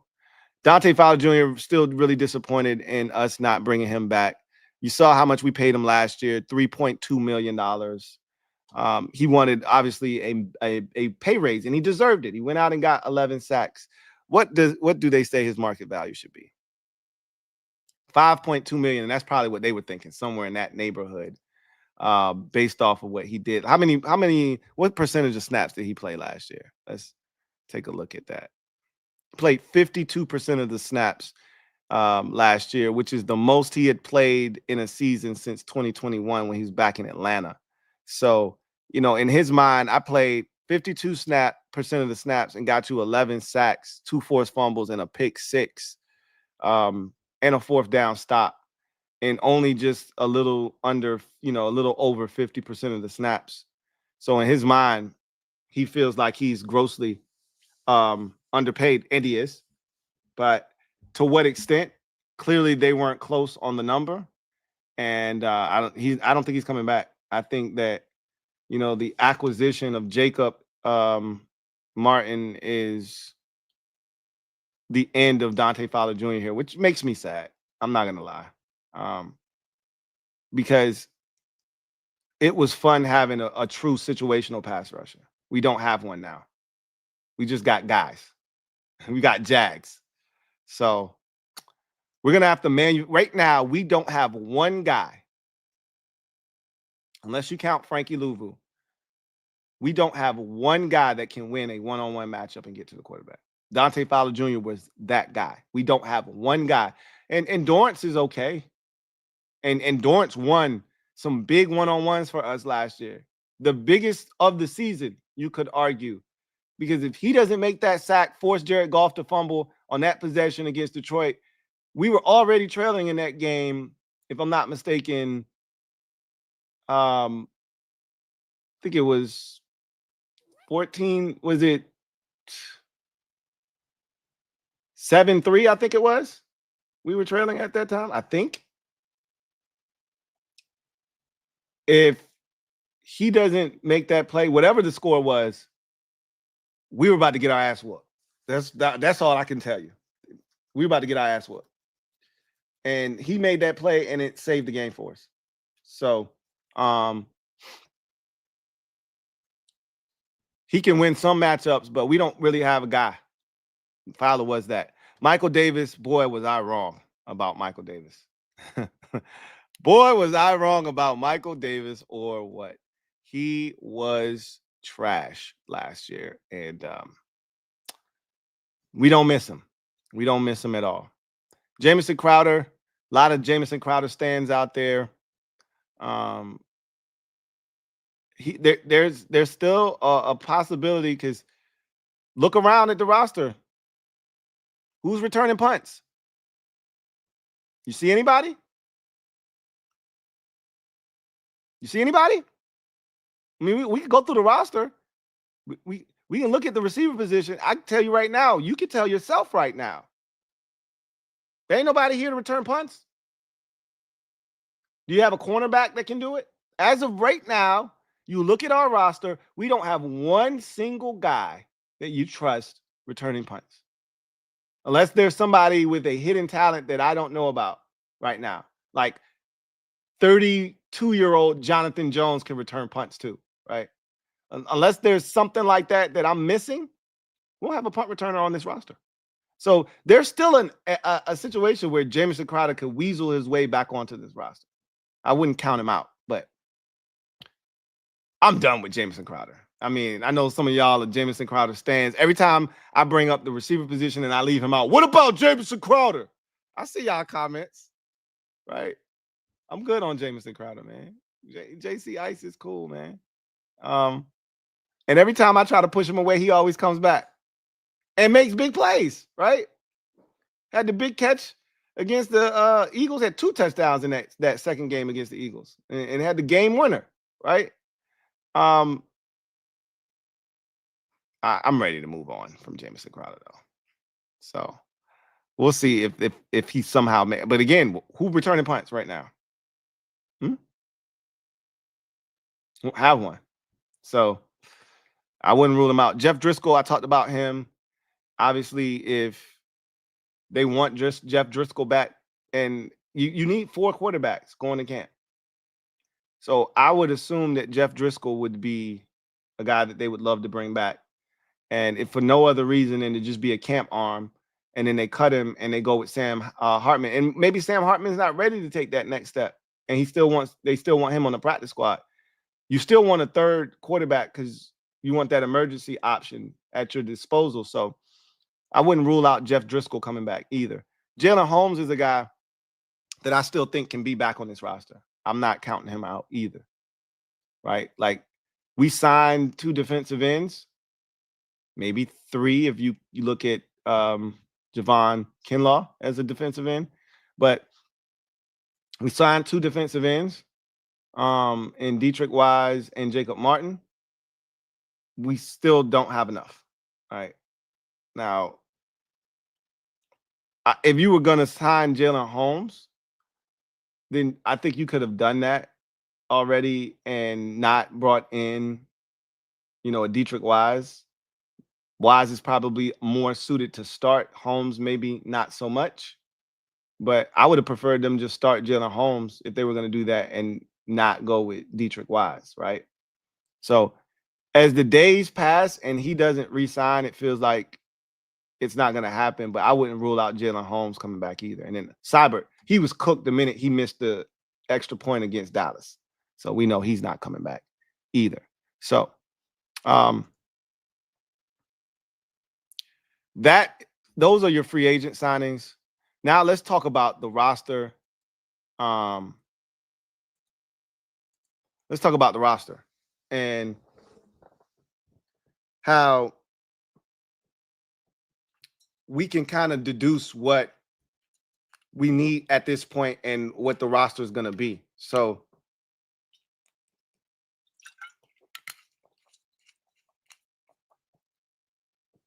let's talk about this roster now. Let's really dig into the roster. All right. When you look at what they've done, we see what the direction of this year is.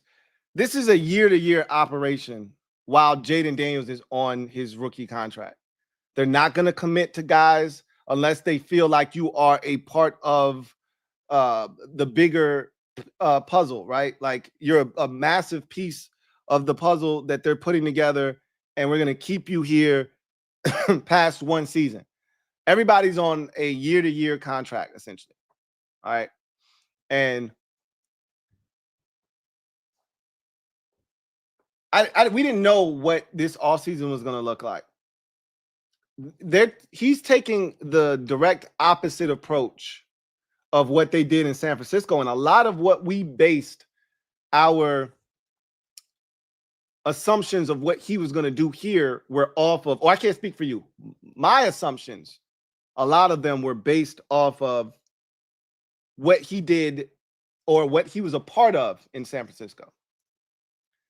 They used a lot of draft capital those first 2 years to build up that roster, but they didn't have a quarterback. Remember, they ultimately traded for Jimmy Garoppolo, right, from New England. They didn't have a quarterback. They were trying to trade for Kirk Cousins, and we screwed the pooch on that one, right? So they were working from a deficit because they didn't have a quarterback. We have a quarterback, and now he's doing his best to fill in the blanks around him, improve on the roster. Essentially, what he did was he's trying to recreate what we had last year from a culture standpoint, a brotherhood standpoint. That's important. And, I was trying to get away from some of that culture, brotherhood shit in at the expense of, hey, let's just get better. Let's get some dogs in here. But they like, no. What you're not understanding is the reason we were able to circumvent not having as much talent as Detroit or Tampa Bay, for that matter, or Philadelphia, right? The reason we were able to win 12 games last year win 2 road playoff games, and make it all the way to the NFC Championship game in the first year of a recalibration wasn't because we were the most talented team. Far from it. Now, yes, it helped a lot that you had 5, and none of that happens without him. But the reason why we were able to do that as a team is because of the brotherhood, because of the connectivity in that locker room. And I don't know how many times I've heard guys talk about it on different platforms about how connected, how close this team truly was last year. And if you want to recreate last year, it starts there. And that's what they're doing. They brought back a lot of the guys that were here last year, right? That they brought in here on 1-year deals. And then they went out and got more guys that they think are going to add to that culture. From a talent perspective, they're not world beaters, right? They don't move the needle. Jonathan Jones and Dietrich Wise and Jacob Martin don't move the needle necessarily, right? But they add to that culture, right? Will Harris does not move the needle. Most people don't even know who Will Harris is outside of New Orleans and Detroit. But he adds to the culture. He adds to the building. And if they get out of these players what they think they're going to get out of these players, it'll be enough in their mind, right? To put this team back in the position where they were last year. Because again, as we go through these positions, we'll talk about whether we upgraded the position or not. So let's do that now, right? So we did this yesterday, but we can do it even more so now because we got guys back. Yesterday we were projecting. We weren't sure, right? Offensive line. We'll start there. We know that Laramie Tunsil's here. We know that they gave Andrew Wiley, and we haven't talked about this, but they gave Andrew Wiley, they restructured his contract. Not in the traditional sense of creating new money for the organization because he had no guaranteed money. They didn't have to do that. They didn't have to restructure his deal, right? They did that in good faith with Andrew Wiley and said, hey, you've done yeoman-like work for us. Here's what we're going to do. We're going to give you an opportunity to have some guarantees to keep you here this year. And you can earn the rest of that money through incentives, meaning playtime, snaps, play percentage, snap percentage, right? Because more likely than not, what that move says to me is it really feels like Coleman's going over the right tackle. Wiley's going to kick inside to guard while Cosme is out. And when Cosme comes back, Wiley goes to the bench and he will then act as your de facto swing tackle, potentially your first guy off the bench, no matter who gets hurt, guard or tackle, right? Now, it to me, he's not playing left tackle ever, right? Ever. If anything happens to our left tackle, Coleman goes over the left tackle, he goes in the right tackle, right? That's how that goes. He never is to see left tackle. But if anything happens at guard, he can play both guard positions. Trent Scott can play both guard positions. And in a pinch, none of us want to see this. This is a doomsday scenario. Michael Dieter can go in and play guard if need be, right? Chris Paul is still here. Don't know if he's going to make the roster this year or not, but you see where I'm going with this. Anyway, the depth of the offensive line has gotten better, even though Michael Dieter is here. The depth of this offensive line has gotten better, just off the strength of Laramie Tunsil showing up on the scene and arriving on the scene. So, offensive line, I think we can all agree, offensive line is better, right? Check. Check. I asked for them to improve the depth on the offensive line. Just off the strength of Laramie Tunsil being here, check, even though we lost Cornelius Lucas, and that hurts my heart. And I don't think we're better at swing tackle, but we're better at tackle overall. Now, so you go to the quarterback position. And you bring back Marcus Mariota, and all is right with the world at the quarterback position, right? You got Jaden Daniels, you got Marcus Mariota. You feel like you can take on the world. Check. Right. Running back position. We've done absolutely nothing there. All we did was bring back all of our stuff. Jeremy McNichols is back. Chris Rodriguez is back. Austin Eckler and Brian Robinson Jr. are on the last year of their respective deals. So I know some of you are a little spooked. We're still going to do something at running back. We're still going to do something at running back. So not in free agency, obviously. That's a draft matter. But right now, it's TBD, right? You can't say we're better at running back because we didn't do anything. Same thing with the tight end position. Can't say we're better at it, but what they effectively did was they brought back everybody, and what you're hoping, and this is how you get better at tight end without doing anything. You brought back Zach Ertz. You brought back 1-year deal, obviously. You brought back John Bates, 3-year deal. You got Ben Sinnott. You got Colston Yankoff, right? That's more likely than not going to be the group. We get to the draft. Colston Loveland falls to you at 29. Maybe they take him. I don't know. We'll see. I would do it if I were them. But again, we'll see, right? Because Colston Yankoff doesn't have to make this team. And they kept 4 tight ends last year. So, again, nothing is etched in stone. Nothing. Okay? But the likelihood is we got our 4 tight ends. We're going to run with that. You can get better at tight end just off the strength of Ben Sinnott stepping up in year 2 and being a much bigger part of the offense than he was in year 1, right? So that's how you get better at tight end. But right now, it's status quo, just like it was the season ago. And you're hoping to get what you got out of Zach Ertz last year. We'll see. But no issues there whatsoever. Wide receiver, massive upgrades have been made here, right? Just off the strength of Deebo Samuel coming into the building and being a guy opposite of Terry.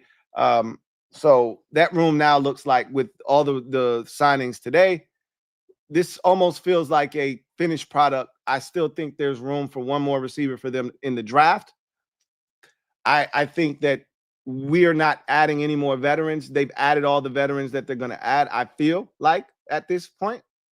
The only other acquisition that would feel right for this team would be a rookie for me. You could bring in a Cooper Kupp. You could bring in an Amari Cooper. You could bring in a Michael Gallup, right? Like, those moves are cool, but again, those are 1-year stopgaps. Why continue with the 1 year at that position in particular when you have a chance to add a young guy that can learn from Deebo, because he's probably only going to be here for 1 year, learn from Terry. And again, if Deebo's gone next year, you really want somebody to be ready to step into that void next year and produce, because my assumption is, I haven't seen any of these deals, but Noah Brown, I know that's a 1-year deal. I'm assuming KJ Osborne is a 1-year deal as well. Deebo is a 1-year deal. So, I mean, what are we going to do? We're going to play this song and dance.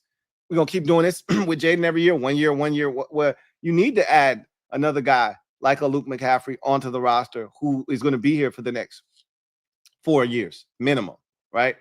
So this is an opportunity for you to draft a rookie. And the beauty of it is that rookie won't be relied upon if you get him this season, because you got Terry, you got Deebo, you got Noah Brown, and you got KJ Osborne, and you got Luke McCaffrey. That rookie shouldn't be a guy that you should be relying on heavily. So I would like to see them draft a rookie. But again, that's the lineup. Terry McLaurin, Deebo Samuel, Noah Brown, KJ Osborne, Luke McCaffrey. Those are your 5 receivers right now. You feel good about that room. I feel good about that room. I can't say how you feel. I feel good about that room. You draft a rookie, and I feel great about that room.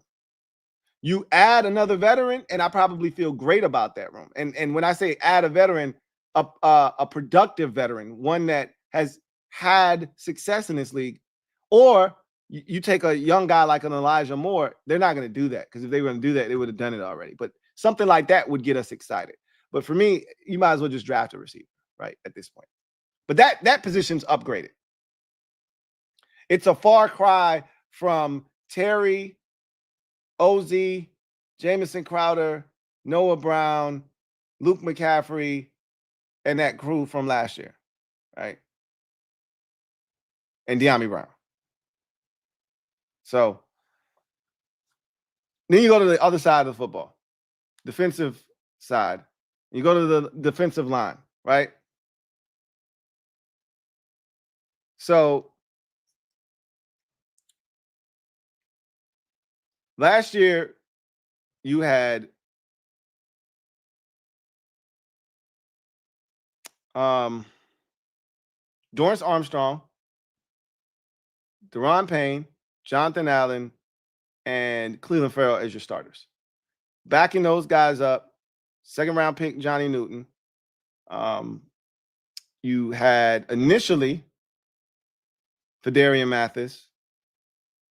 You had Dante Fowler Jr., Javante John Baptiste, and I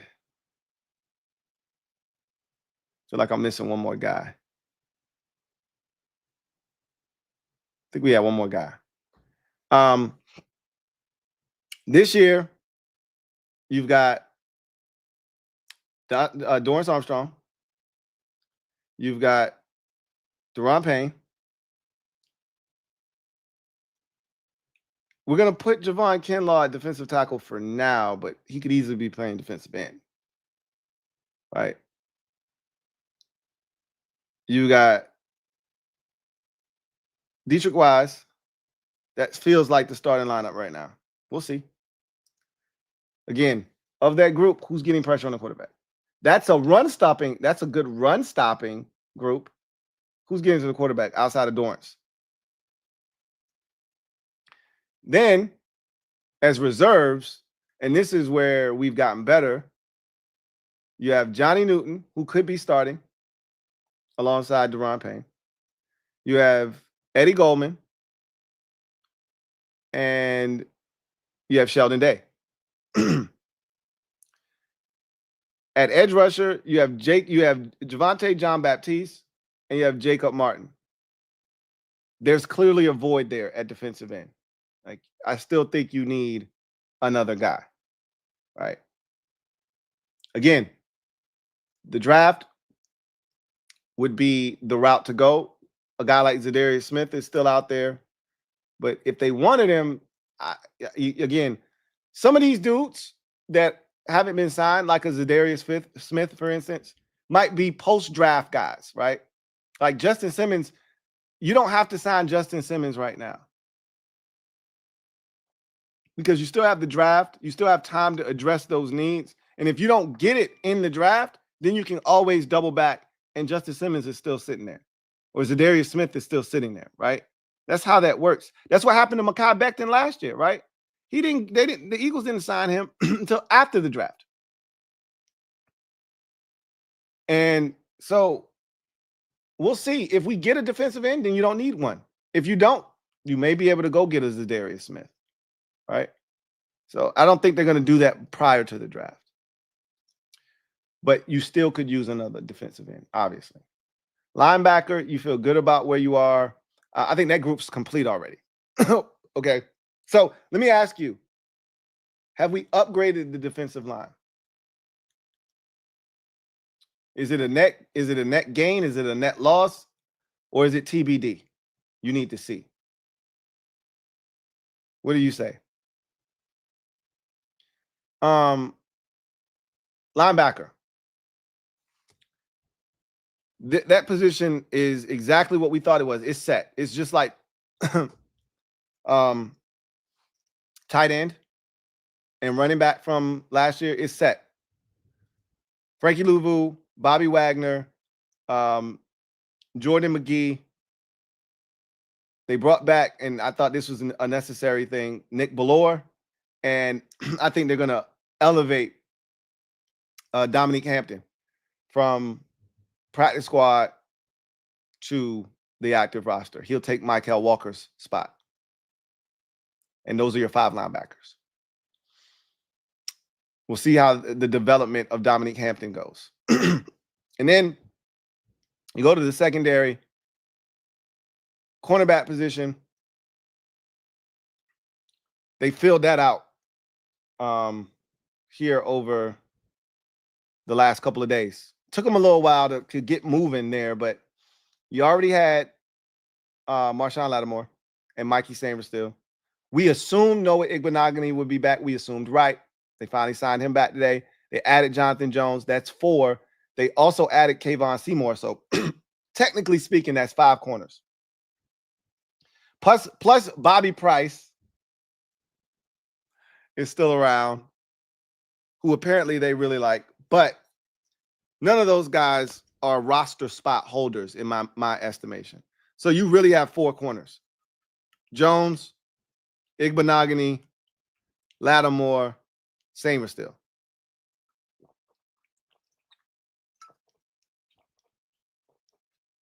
So for me, you need another corner.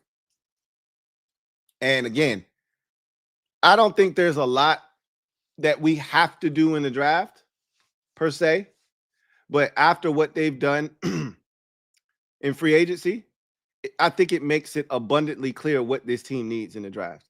And we've put ourselves in a position where we don't need much in the draft. But you need an edge rusher, you need a wide receiver, you need a running back, and you need a corner. That's all you need out of the draft.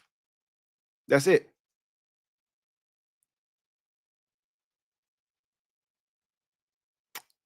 Any objections to that? You need a dynamic back to add to the mix. You need a receiver that, if he can come in and help right away, great. But if he can't, that's cool too, because we really don't need his production. We just need his development and growth in the program. That's what we need most. So that you're not asking a rookie next year to step in and fill big shoes, right? Corner. I would prefer you draft a guy that can come in here and be ready to help, because you one injury away from having to shuffle the deck. I mean, here's the beauty of if Jonathan Jones can actually play, is you should be in a position where if you draft a corner, he shouldn't have to play, just like the receiver shouldn't have to play.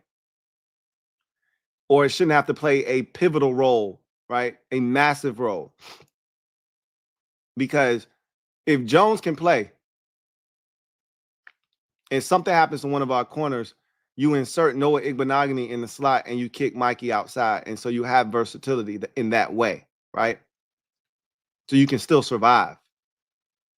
And that rookie doesn't have to be thrusted out there. It's a lot like what the Lions did last year. They drafted 2 rookies. They threw one, Terrion Arnold, into the fire.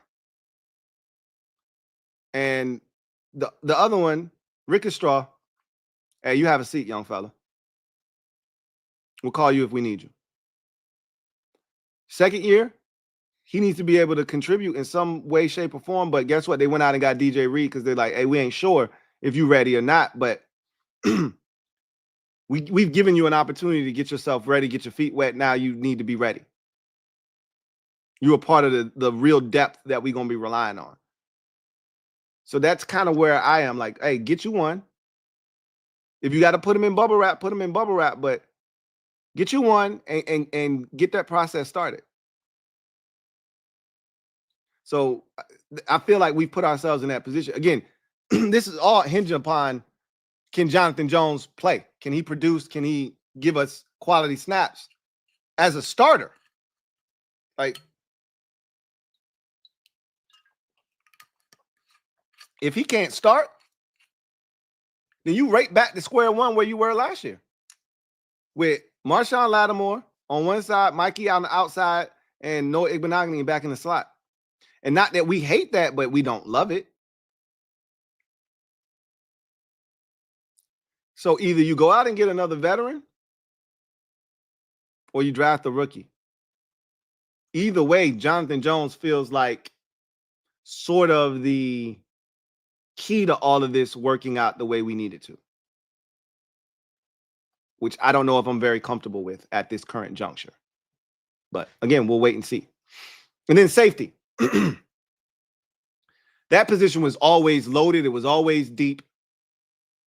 So losing Derek Forrest, losing Jeremy Chin had little to no impact. It left a small dent. Jeremy Chin's vacancy and departure left a little bit of a dent, and they filled that very quickly with Will Harris. Again, is he going to come in here and be an upgrade? Is he going to be no gain? Is he going to be a net loss when it's all said and done? We'll find out. But that safety position was already stacked on this roster, so they don't have to do anything at the safety position. You got Quan Martin. You added Will Harris. You still got Percy Butler. You got Jeremy Reeves, and you got Tyler Owens. They like Ben Nickel too, the undrafted safety out of Iowa State that plays special teams as well. So that position was already loaded, and I don't really see them doing much of anything at that position. So, I mean, when you look at what they've done in totality, they filled up the roster with guys that were here last year, brought in a few guys to supplement that, and put themselves in a position where now you just need a few items in the draft. Good, because we don't have a lot of draft picks as of right now. That could change, and I expect it to change, and we're going to talk about that tomorrow. But it could be what it is. And what I've said all along could be the case, which is Adam Peters doesn't think highly of this draft, and he's essentially not punting on the draft, but he's not as interested in, stockpiling a bunch of picks and having a bunch of selections from this draft. I think in closing, and we'll get to the comment section real quick after this. In closing, I want to say this. We said this going into the process, and I think his movement in free agency thus far has confirmed what we said going into free agency. This was not a strong free agency class. I said this on the podcast, that only having 2 franchise tags being applied was an indictment on the amount of talent in this year's free agency crop. That's an indictment. Over the last 5 years, the average was 9 guys getting franchise tagged over the last 5 years. 9. There were 2 this year. That speaks to the lack of high-end talent available on the free agent market this year.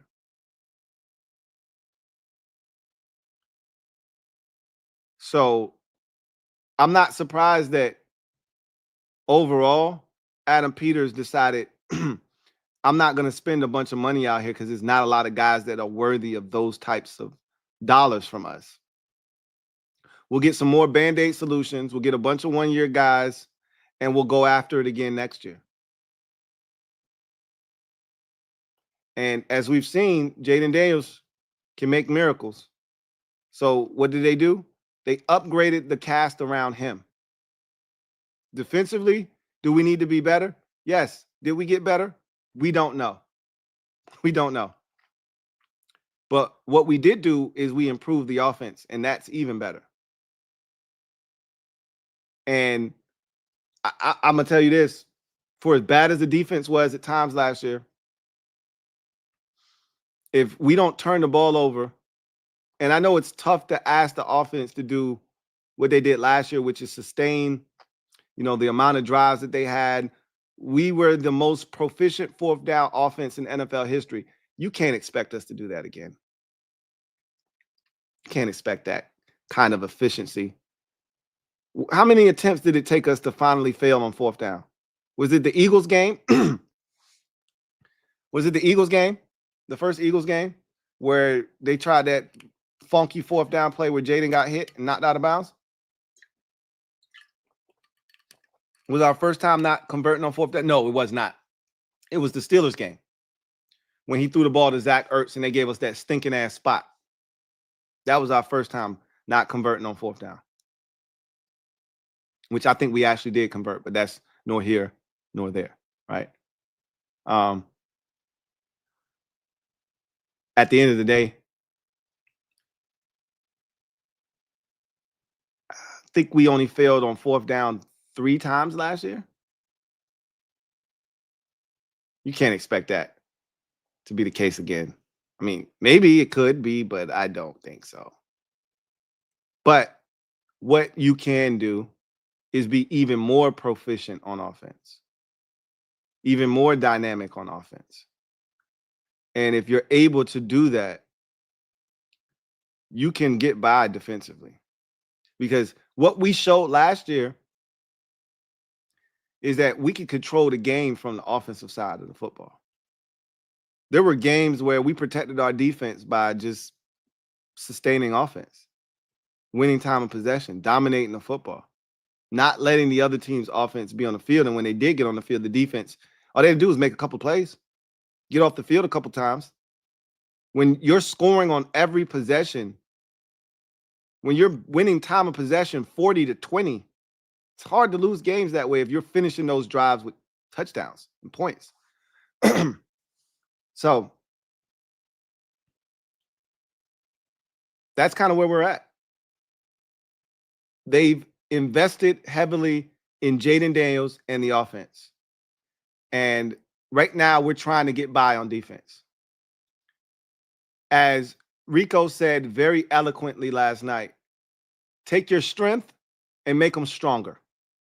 Ain't nothing wrong with making your strengths stronger. That's what we just did. We took the offense, which was the best part of our football team, and we made it stronger. Now we just got to figure out if the defense can do enough. Because the unit that we're putting together right now, it's not striking fear in anybody's heart. We right now, as we stand here on March the 14th, we can't get pressure on the quarterback. We can't get pressure on the quarterback. We can't get pressure without manufacturing pressure. We have to blitz, or we have to create twists and stunts and chaos up front to win. We don't have a single guy that a team has to game plan to stop offensively. Like, they don't have to chip. They don't have to double team. They don't have to slide the line towards a guy. We don't have any of that. Every team should feel comfortable with them blocking our four guys with their five-man front. So Mikey's going, Frankie Louvo's going to have to be spectacular again. Bobby Wagner's going to have to be spectacular as a blitzer again. And we might need somebody like Mikey might have to be a blitzer off the nickel, right? We're going to have to find ways to get pressure as of right now. You know what would be really helpful is if we could generate some turnovers this year. But at this point, I don't even look for turnovers no more. Till they show me that they can actually create turnovers, my assumption is just try to get off the field on third downs. Just be as the best third down defense you could possibly be. And that might have to be enough because of, you know, Jaden and the ability of this offense to score. Just get them back the ball. Anyway, I digress. Duncan Wright, thank you for the super chat. Greatly appreciate you. Thank you for being a member of the MOBB, who writes, "Feed me anymore, feed me." I don't think you understood that right, but okay. All right. You're getting closer. Duncan Wright, thank you for the super chat. Greatly appreciate you. Double up. Thank you for doubling up. Who writes, "Feed me, Seymour, feed me." Now you're getting closer. Now you're getting closer. Sean Hawk. My guy. Thank you for the super chat. Greatly appreciate you. Thank you for being a member of the MOBB, who writes, "Damn, I feel so much better about the team." As do I. You know, there was a lot of, you know, limbo going into today. Like, what are we waiting on? Like, take care of some of our guys. Clear the picture up for us. Now the picture is clear. The roster is pretty much set. We know what we have. It's a better roster than it was last year on paper. We're not done yet. We still have a draft to get to.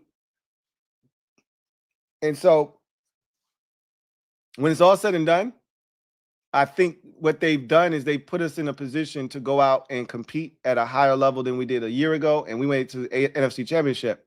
But there is a target on our back. We will not be sneaking up on anybody this year.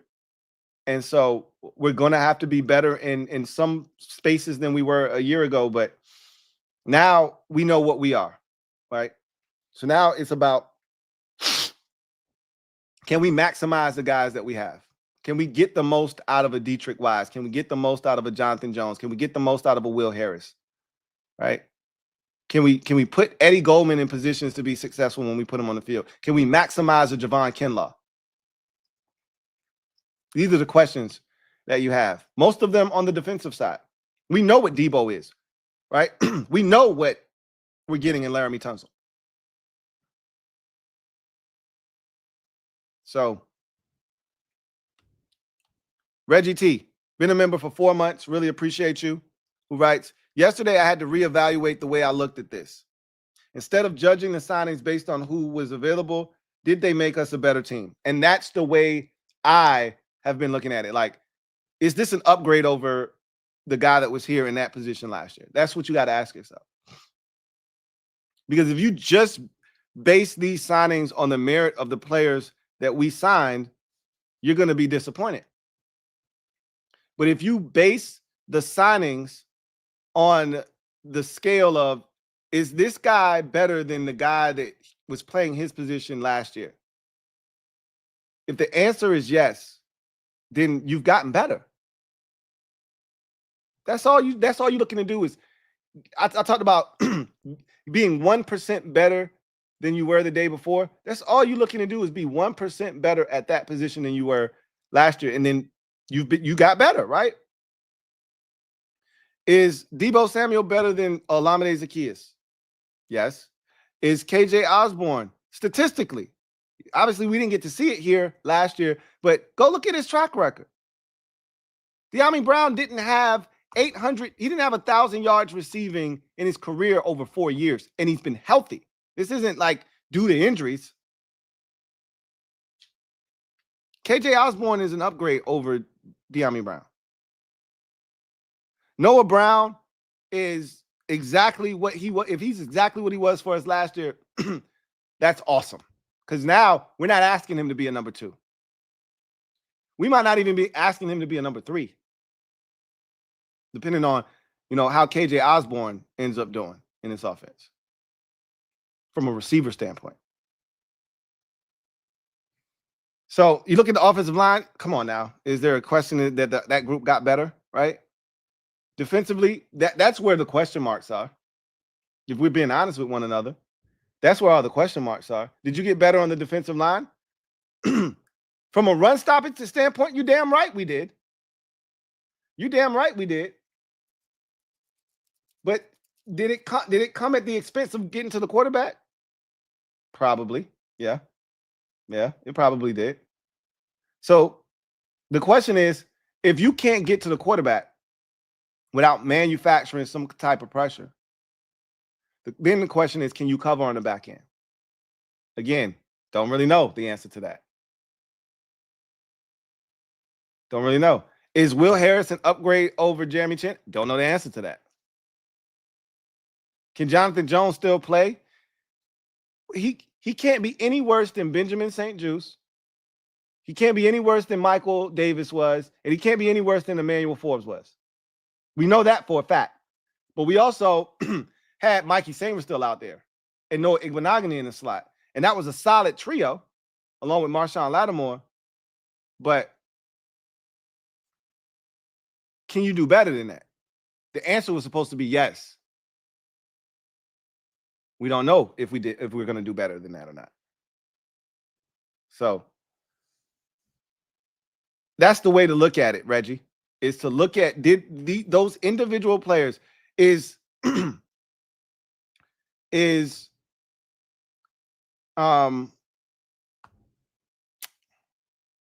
what's the defensive end from New England?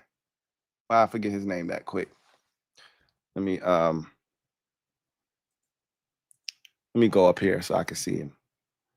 Is Dietrich Wise better than Cleveland Farrell? Yeah, he is. 100%. He is. Well, you got better right there, right? And you keep going.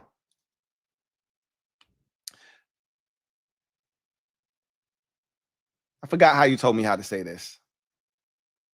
You told me how to say this name, and it's been so long since me and you have spoken, I done forgot how to say it. You got to tell me how to say it again, man. I don't want to mess it up because you know what I'm going to say, and I'm not going to call you that. So tell me how to say it again so I can remember it, and I won't forget it. Been a member for 39 months. Salute. Who writes, love the Will Harris interview. Hype to be here. Look, I told you when I listened to Zach Ertz and Bobby Wagner speak that was a testament to the culture that had been set here and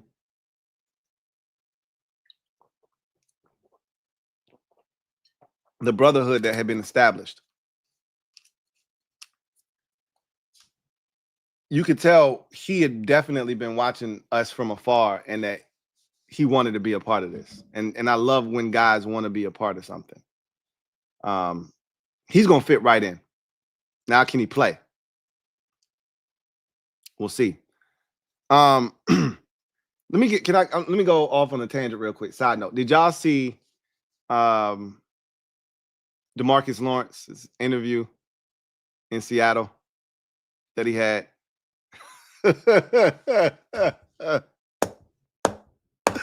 Hey! Pop, pop, pop, pop, pop. Shots fired for no reason, right? Like, that was unprompted.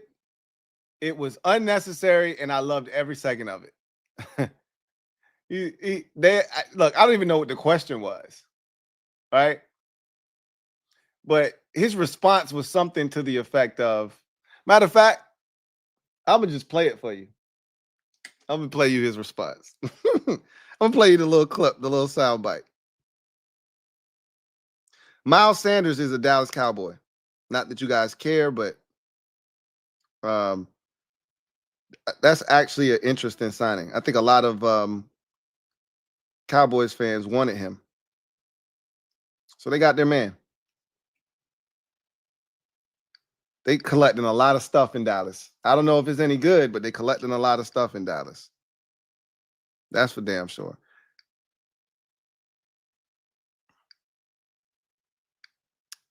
All right. Let me pull this joint up.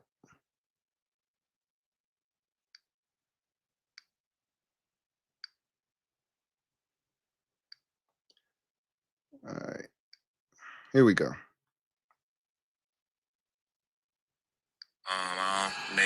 Dallas is my home. I made my home there. My family lives there. I'm forever going to be there. But, I know for sure I'm not going to win a Super Bowl there. So, yeah. We're here. DeMarcus Lawrence, welcome to the Seahawks. Thanks for joining us. So you could interpret that one of two ways. Clearly, he's not going to win the Super Bowl in Dallas because he's no longer there, right? So if you're a Cowboys fan, that's how I would spin it if I'm a Cowboys fan. But ain't nobody trying to hear that shit. That was a blatant shot. Like, they ain't winning no goddamn Super Bowl. So why the hell I'm going to stay there? I'm out. Go somewhere where I might have a shot to win a Super Bowl. I know I ain't winning it in Dallas. Well, goddamn. I love it. Pure dysfunction. I mean, he's not there anymore. And that could be a little saltiness. You know how that goes sometimes when, that's what Eagles fans try to, spin the Darius Slay stuff. Oh, he's salty because he ain't in Philly no more. No, he's just telling the truth. Right? Y'all mad because he ain't put your boy in the top 5? Because he's not. He's not elite because he's not. But anyway, I digress. Christopher McLaughlin, my guy, C-Mac. Thank you for the super chat. Greatly appreciate you. Thank you for being a member of the MOBB, my guy. Chris writes, Hey, Lou. What's up, Chris? Hope all is well with you and the family. Likewise. 4 questions. Shoot. He says, 1, who do you think will be wide receiver 5 and 6 and why? Number 2, who are the 3 most underrated players re-signed and why? 3, who do you think will be the punt returner and why? That's the $1 million question. It seems like we ask that question every goddamn on year. Still don't have no answer. And 4, who will be our right defensive end and why? So, 1, who do you think will be wide receivers 5 and 6? So Luke will be wide receiver 5. And then I don't think wide receiver 6 is here right now. There are guys on the practice squad that they could go with. Obviously, they brought up your boy from Stanford last year. And that same, I want to say he played in that same Falcons game. But when it's all said and done, I think that guy, that 6th spot, that final spot is reserved for a rookie. I do. So that's what I think 5 and 6 will look like. Luke will be your 5th receiver. And then you draft another young guy, and your young guys will be pushed to the back. The veterans will be up in the front. And then as the season progresses, you hope to see Luke's snap count and opportunities grow. He should be ahead of a guy like KJ Osborne, who got here late because Luke was in the offense all year last year, but KJ was also here and has had an opportunity to digest the playbook. So we'll see.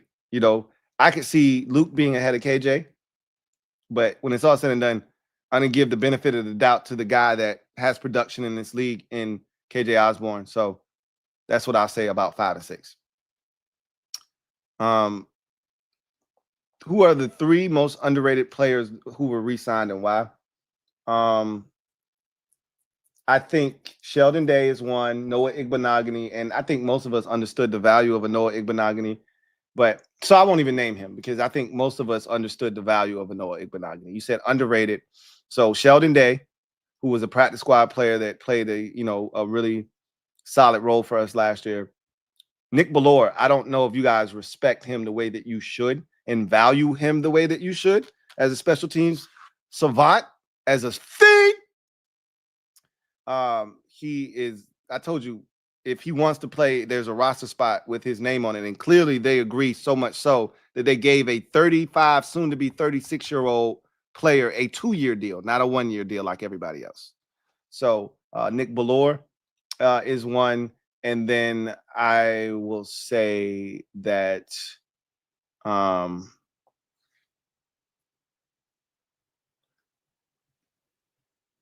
probably Trent Scott or KJ Osborne, because I think with KJ, so many people had given up on him. I didn't think he would be resigned. I'm not going to sit here and act like, I didn't give up on him as much as I just said it didn't work, right? It didn't work.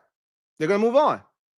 So I don't think you guys actually know what KJ can do. I watched him in Minnesota. I know what he's capable of.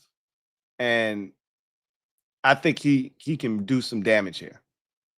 If Jaden was able to do damage with OZ and Jamison Crowder, he should be able to do damage with KJ Osborne.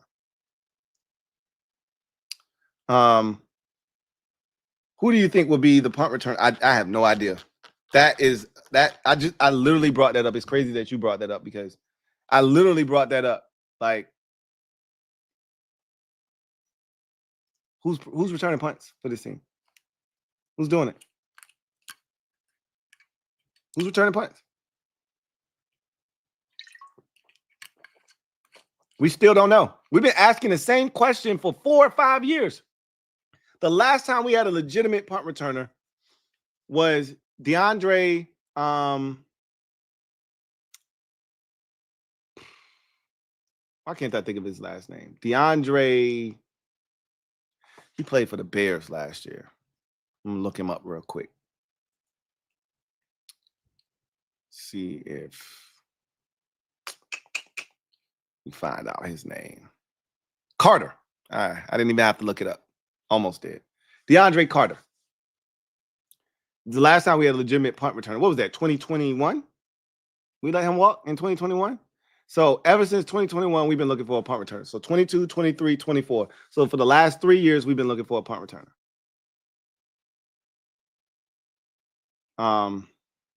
Like OZ was cool. Jamison Crowder was cool last year, and the year before, Jamison Crowder was all right, but they're not dynamic. Neither one of them were dynamic. So here we are again, which is why I wanted to go get like a Tutu Atwell type, which he never was available, but that's why I wanted somebody of that ilk, someone that you could look at and say, okay, if he don't help us as a receiver, he can at least return, punts that has some special teams value. We don't have that guy on the roster right now. They're going to be just like they were last year in camp with like 12 dudes back there fielding punts. None of that shit looks good. And they better not put Luke back there either.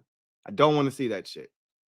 Because, sometimes when you're trying to find a role for somebody, you just you just start trying them at different spots. Like, that's why they put Luke on kickoff last year. Like, shit, he ain't doing nothing else. Let's just get him something so he's a part of the squad and he's contributing in some way. I don't want to see Luke back there on no damn punt returns. So we got to figure out what that punt return situation look like. Maybe that guy isn't here right now. Maybe that guy's already on the roster and we just don't know it. But and then 4, who will be our right defensive end and why? It feels like Dietrich Wise right now. That's my guess. Dietrich Wise.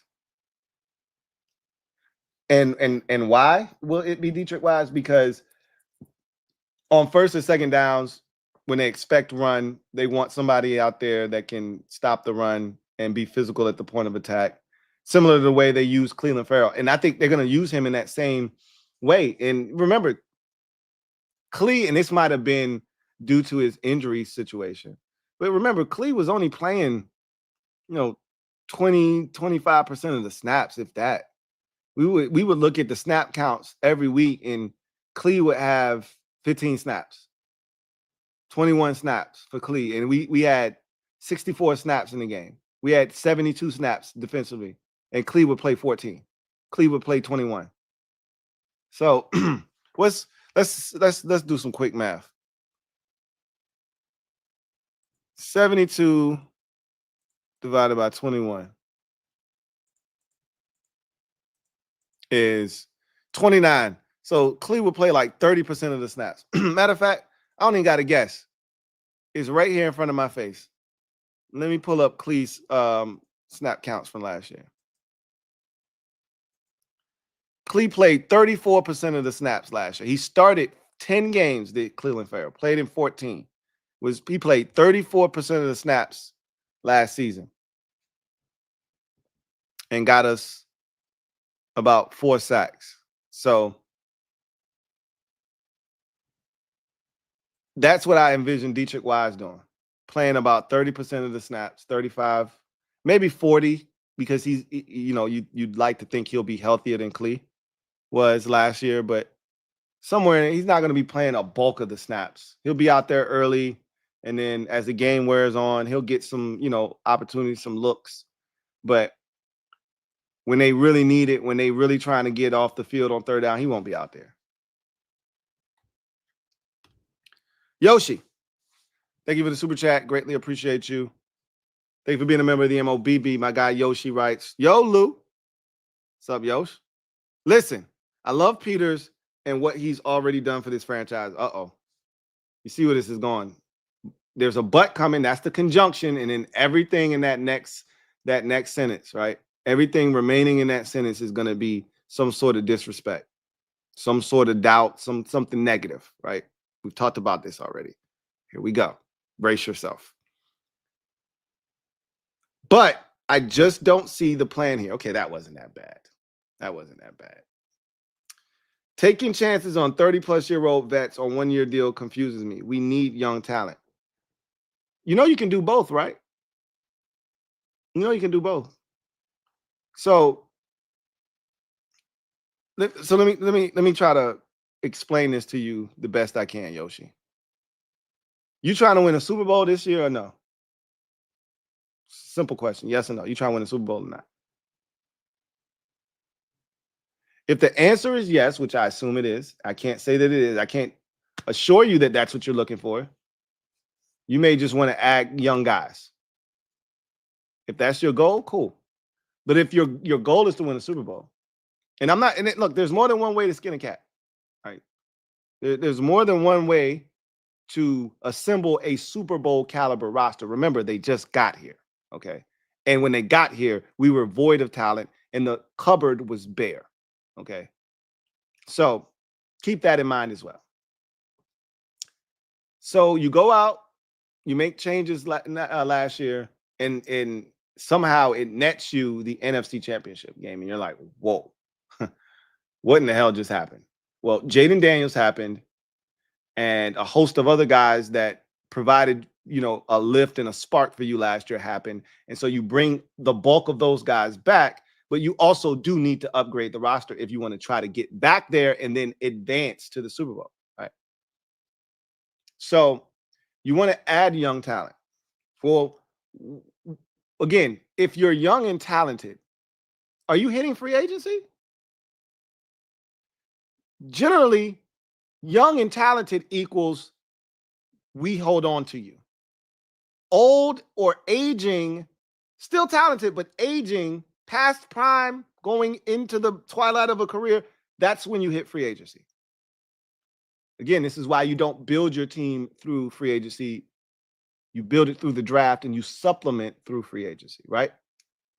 Well, if you want young talent, guess what you're going to have to do?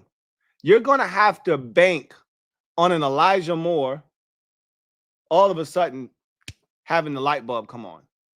If it does, you're a winner. Ding, ding, ding, ding, right?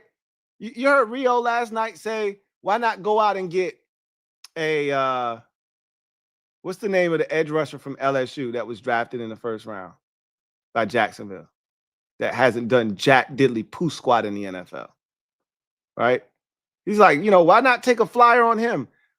I can tell you why you don't take a flyer on him. Because he ain't done shit in the NFL.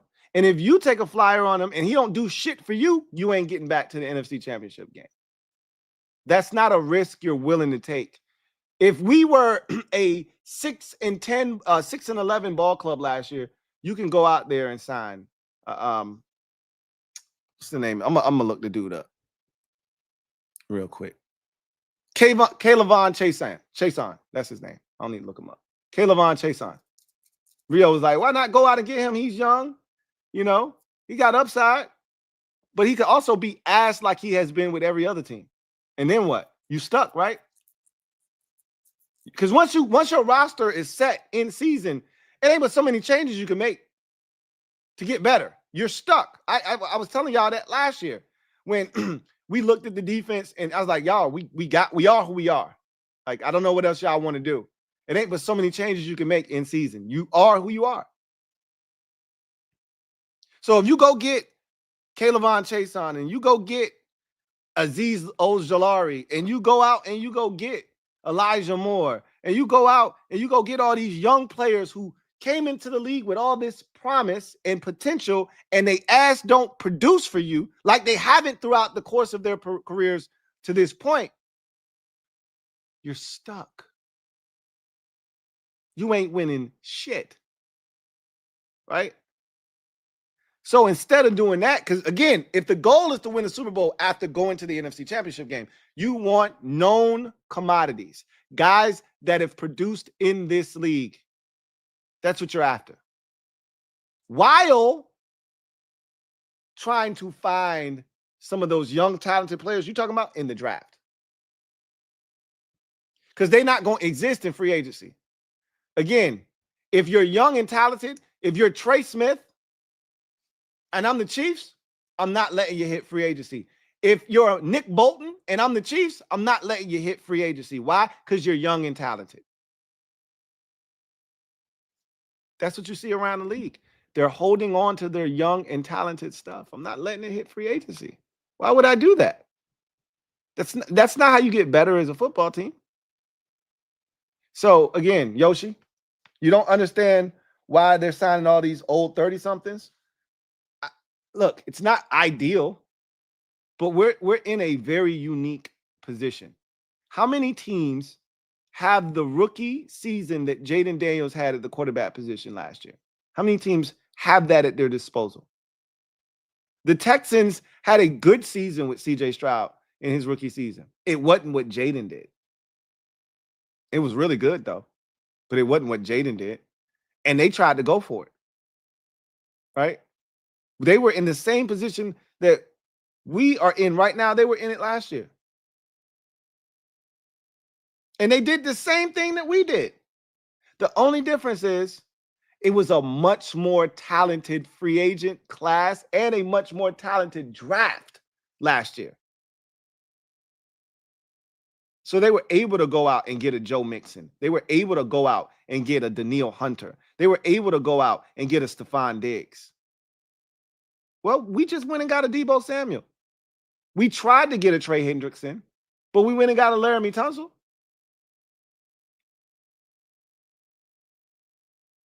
So, again, if you're trying to win a Super Bowl, you can't do that with a bunch of guys that you're hoping this will be the year that they finally start to produce at the level that teams thought they were when Kayvon Chason was drafted in the first round and when Azeez Ojulari was drafted in the second or third round, and you're hoping Elijah Moore as a second-round pick finally has the light. But we can't rely on that if you're trying to win a Super Bowl.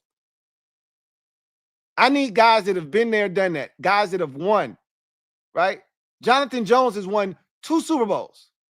He played with Tom Brady. I watched an interview where he talked about learning from Tom Brady, seeing his work ethic, understanding what it takes to sacrifice to win and win big in this league. You need guys like that if you're trying to win a Super Bowl. Why do you think they brought in Nick Allegretti last year? Guy had been to the Super Bowl. Guy played in that Super Bowl the year before with a dislocated elbow. Finished the Super Bowl. Because it's going to take that kind of grit and toughness. And it was Allegretti that was talking to Brandon Coleman when Coleman got injured, and Allegretti was the dude that popped Coleman's finger back in and said, stay in the game. It was Allegretti that talked him through when he had the shoulder and he was fighting through the knee injury. And he was going in and out of the lineup and in and out of the game. And it was Allegretti that told him, hey, you can fight through this. That's what a veteran does. You can't ask a young boy to do that. He ain't done shit. He ain't been there. There's levels to this shit, Yoshi. So I get it. You want young talent. We all do. If it were that easy to get young talent, everybody would be young and talented. It's hard to acquire young, talented football players. Especially in free agency. Because, again, if I have a young, talented player, I'm going to hold on to him. I'm going to do the best I can to hold on to him. We were going to go after T. Higgins. They didn't let him hit the free agent market. We were going to go after Ronnie Stanley. He's not young, but he's talented. The Ravens said, no, you don't. He's not getting the free agency. That's how the world works, Yoshi. So you just got to make do with the situation. Ours is a unique one. Because unlike 24 to 26 teams in the league, we actually got a legitimate shot to win a Super Bowl this year. Not a lot of teams can say that. There's probably about 8 teams that have a realistic shot at winning a Super Bowl this year. We're one of them.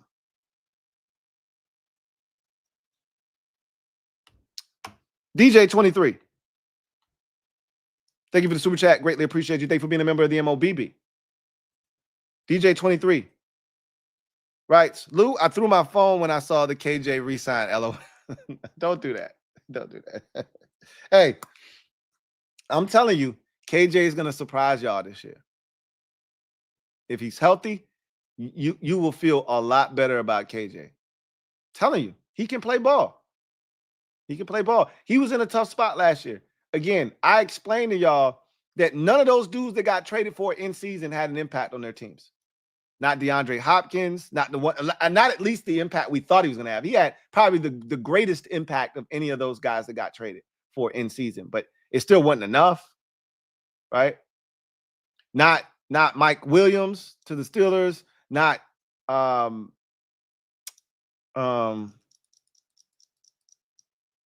Amari Cooper to the Bills, not Deontay Johnson to the Ravens, right? None of those guys had impact on their teams. None of them are with those teams as we speak right now. None of them. KJ came even later than all of those guys. And so it was, we were asking a lot of KJ. We really were. We were desperate. Noah went down. We needed a guy. And we were looking for him to be our savior, our knight in shining armor. It wasn't going to happen. We put him in a tough spot.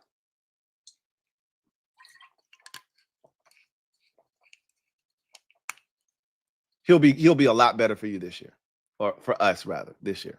But I was shocked. I'm not gonna front. I was shocked when I saw we re-signed him. I didn't think they were gonna bring him back. I didn't think they were gonna bring back Michael Dieter. Shit. But here we are. John Perez, thank you for the super chat. Greatly appreciate you. Thank you for being a member of the MOBB. My guy JP writes, we're 1,000% drafting a DN in round 1, are we? I can't say that, no. What I can tell you is with our first pick in the draft, wherever that may be, we're going to take best player available. And that best player, more likely than not, will be an edge rusher. More likely than not, it will be an edge rusher. Now, can I say that with 1,000% certainty? No, because I'm an advocate for BPA. We're in a position where, again, I've said this already, outside of quarterback, we could use one of everything. There is not we're after blue chip players. That Yoshi just said he wants young talent. This is where you acquire that young talent, and that's what we should be after. And I don't really give a shit what position the dude plays. He can play center. He can play guard. He can play, tackle. He could play, defensive tackle, edge rusher, linebacker, safety, corner, receiver, running back, tight end. I really don't give a shit. Anything but quarterback. I'm all in. And kicker, and punter, and long snapper. That's the only thing I'm not trying to add in the first round. Or with our first pick. Anything short of those 4 positions, I'm all in. I'm game. So, and I think that's the way that they're going to approach it as well. Like, they're not, again, you don't want to get into a position where you're passing up an opportunity to take the second best tight end in the draft or the third best running back in the draft to draft the 9th best edge rusher. That doesn't make any sense, right? You see what I'm saying? Because you got a need. You pass on other players that are way more talented to take a position of need. That's how you get got. That's how you end up with Fedarian Mathis. That's how you end up with Ryan Anderson, right? When you start with, that's how you end up with Jamin Davis. When you start drafting for need over talent, that's how you end up with players that aren't going to be on your roster by the time the end of their rookie contracts hit. You see what I'm saying? That's how you end up with Emmanuel Forbes. Like, we don't want to do that. Been there, done that. Bought the shirt, got the hat to match. Not interested.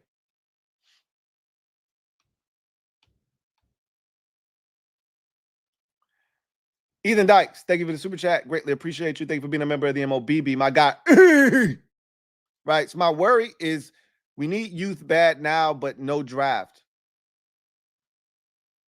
We'll talk about that tomorrow.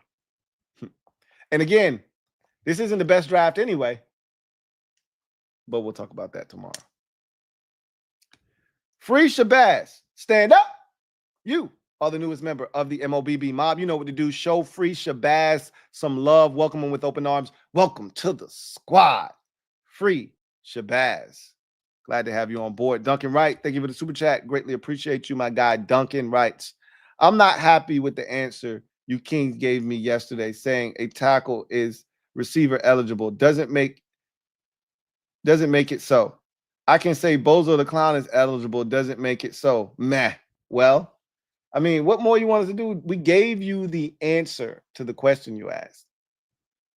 As long as he reports eligible as a receiver and lines up in a correct formational stance, meaning if he's supposed to be on the ball, he's on the ball. If he's supposed to be off the ball, he's off the ball. And he reports as an eligible receiver. every play that happens in the NFL has an opportunity to have 5 eligible receivers on the field. That means 5 guys that can actually touch the football in an offensive manner, have it thrown to them, right? Have it handed to them, right?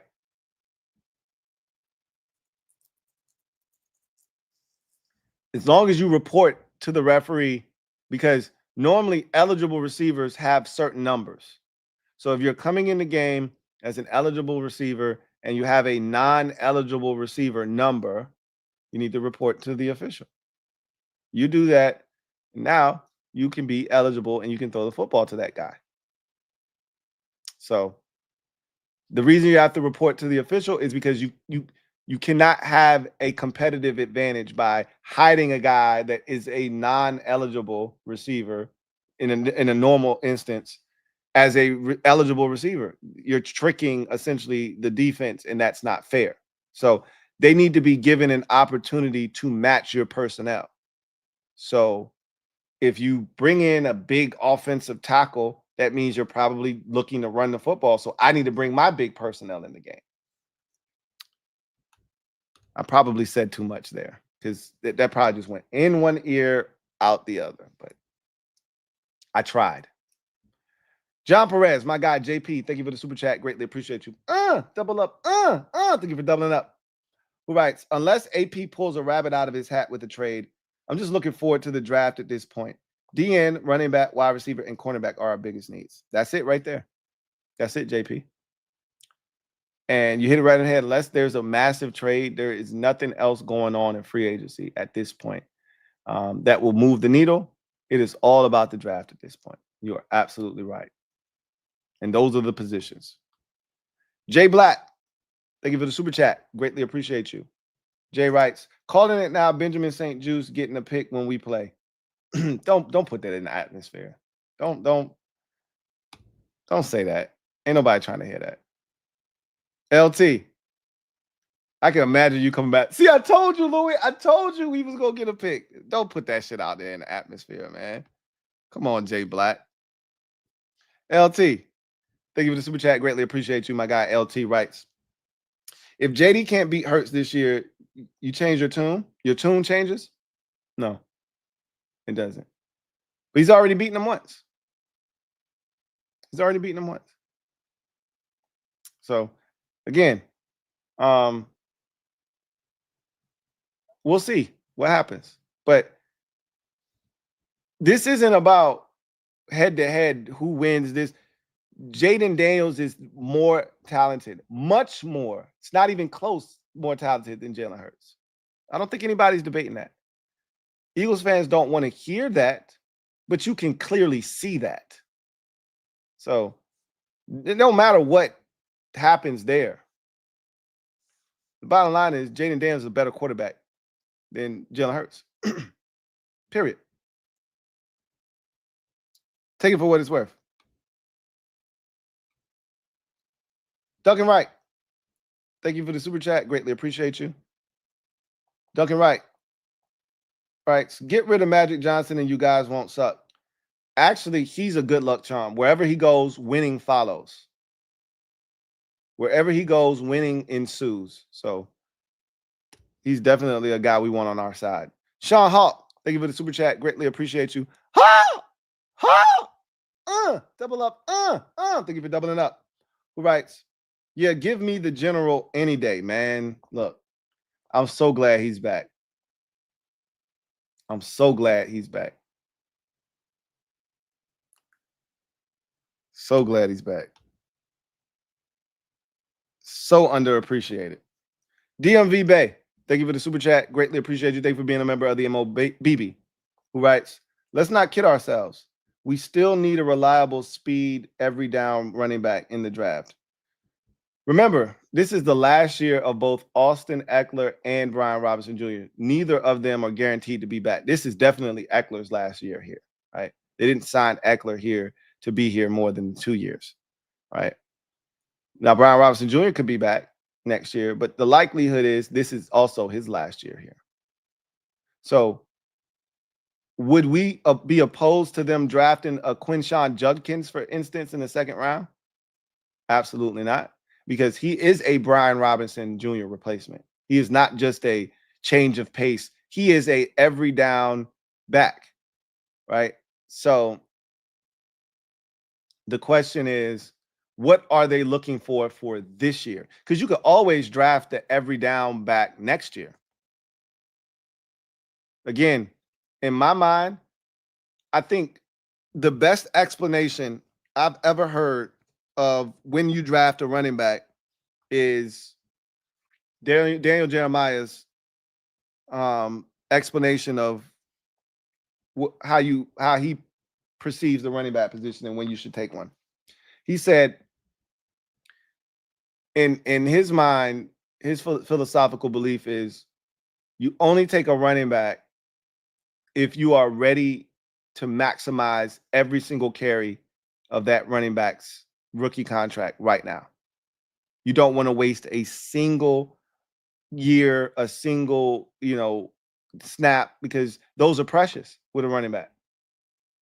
So what's the point of drafting an Amari and Hampton if you ain't ready to win, you ain't got the offensive line for him, all of that stuff. And then by the time you get all that stuff, you into year 3 of his contract, right? You into year 4 of his contract. It's pretty much with Saquon and the Giants. They never had a real offensive line in front of them. They never had a real offensive line. And so they wasted that man's, some of that man's prime years. Goes to Philadelphia and you see what he did.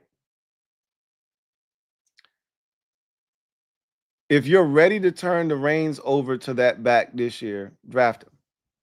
But if you're not, then you should be drafting the dynamic change of pace guy this year, and then you should be drafting the guy that is coming in to be your starter next year. Because like I said, running back ain't one of those positions like quarterback or receiver or, even tight end to a lesser degree where you got a lot of things you got to learn and there's an acclimation period that has to take place. You're a running back. You run the football. Like literally, you just got to figure out what your track is and run it, right? Your job is pretty simple. Now, pass protection is what, stumps a lot of young backs. But running the ball, that's simple. Get in the backfield, line up wherever you're comfortable lining up, and then go, right? So will they draft the 3-down back this year? That's why I keep saying to y'all, I don't think they draft the 3-down back this year. I think they draft the change of pace home run hitting back, and they save the 3-down, running back or the guy that you feel like could do that for next year when B-Rob is no longer in the equation. But we'll see. We'll see. So Ninja X, stand up. You are the newest member of the MOBB mob. You know what to do. Show So Ninja X some love. Welcome him with open arms. Welcome to the squad. So Ninja X. So Ninja X, thank you for being a member of the MOBB. Welcome. Who writes, is John Bates a deep threat? He got that bag. Woo. So a lot of y'all, I don't think a lot of y'all knew how much the contract was. They had that information on the NFL.com website 2 days ago. So I knew that he had signed a 3-year, $21.5, $22 million deal with like roughly 11 of it guaranteed. So I told y'all, remember, so a lot of y'all didn't watch my podcast, but I told y'all Luke Farrell got a similar deal in San Francisco coming over from Jacksonville. And I think his deal was 3 years, like $20.5 million or $21 million. And John Bates's deal is like slightly above his. Similar money, like damn near identical deals. And I said, y'all, I'm telling you right now, if we didn't re-sign John Bates, when we did, that would have been him in San Francisco. He would have been signing with the 49ers. They would have snatched him up. They knew they had to take care of Bates. Because somebody else was Like blocking tight ends are a massive commodity in the NFL. One of the most unsung positions in the league is the blocking tight end. Doesn't get nearly enough credit for what he does, but he's invaluable. If you don't have one, you're screwed because you can't run the ball as effectively as you want to if you don't have one. So that's why he got paid all that money. John Perez, thank you for the super chat. Greatly appreciate you. Double up. Thank you for doubling up. Might have been a triple up at this point. My guy, JP, writes, I saw that D-Law interview. Sounds like that Cowboys organization don't care about their fans or winning at all. In my Maury voice, y'all are not them boys. A lot of players that leave Dallas feel like they're not interested in winning. I've said this for a long time that Jerry doesn't care about winning as much as he says he does. Jerry is more invested. Now, I think as he gets later in life and as he, realizes his own mortality and he's getting closer to them pearly gates, or maybe not the pearly gates, but as he gets closer and closer to wherever he's going, I think he now has a greater sense of wanting to win. But for many years, he was really just interested in making sure the Cowboys were the most relevant brand in the NFL. And some say he still is in that mindset. But clearly, a lot of players that leave there seem to feel like they don't have, winning as the thing that's at the top of the pile, including some of the guys that came here. Rocky D, thank you for the super chat. Greatly appreciate you. Thank you for being a member of the MOBB. Rocky D writes, Noah Brown is going to have the most purpose yards out of Terry and Debo.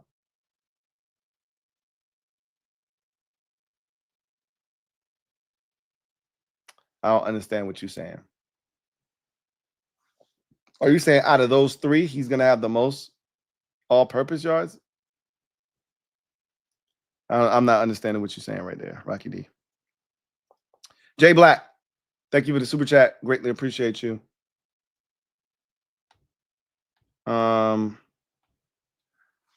Double up. Thank you for doubling up. Who writes, I didn't want to say it, but that's how it goes. LOL.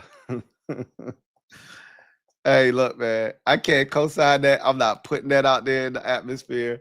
If it happens, we coming after you, Jay Black, especially if that's a game-changing play. We coming after you, man. It's on site with you, Jay Black. It better not happen now. Oh, man. Anyway, I digress. But that's going to do it for me. Your man, Louie T, here on the Command Post Live. You know what it is. Post up. Take command. Chef P got busy today. He got in the kitchen, put his apron on, and started whipping it up. Got a lot of guys signed that we thought we were waiting on in terms of our own. Went out and signed another guy that was with another team in Jacob Martin. Again, not a needle moving acquisition, but what that acquisition kind of says to me is that the Dante Fowler Jr. Era in Washington ended prematurely. We should have gotten one more year of the Dante Fowler Jr. experience here in Washington.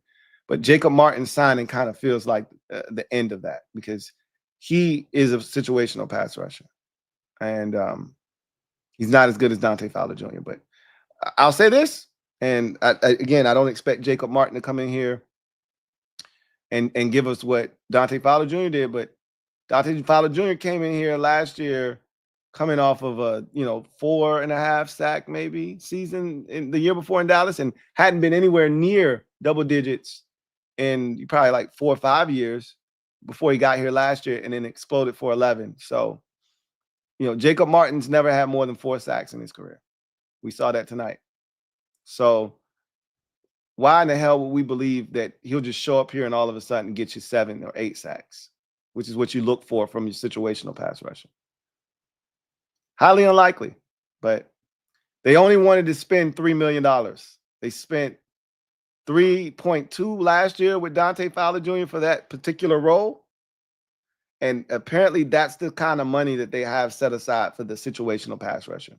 Just $3 or $4 million. Clearly, Fowler wanted way more than that. They weren't going to pay him. So that's unfortunate. But here we are. Rocky D, thank you for the super chat. Greatly appreciate you. Double up. Thank you for doubling up. Who writes, Noah Brown will have more clutch moments due to the attention Terry and Debo will get. Oh, okay. That is not what your first super chat said. Got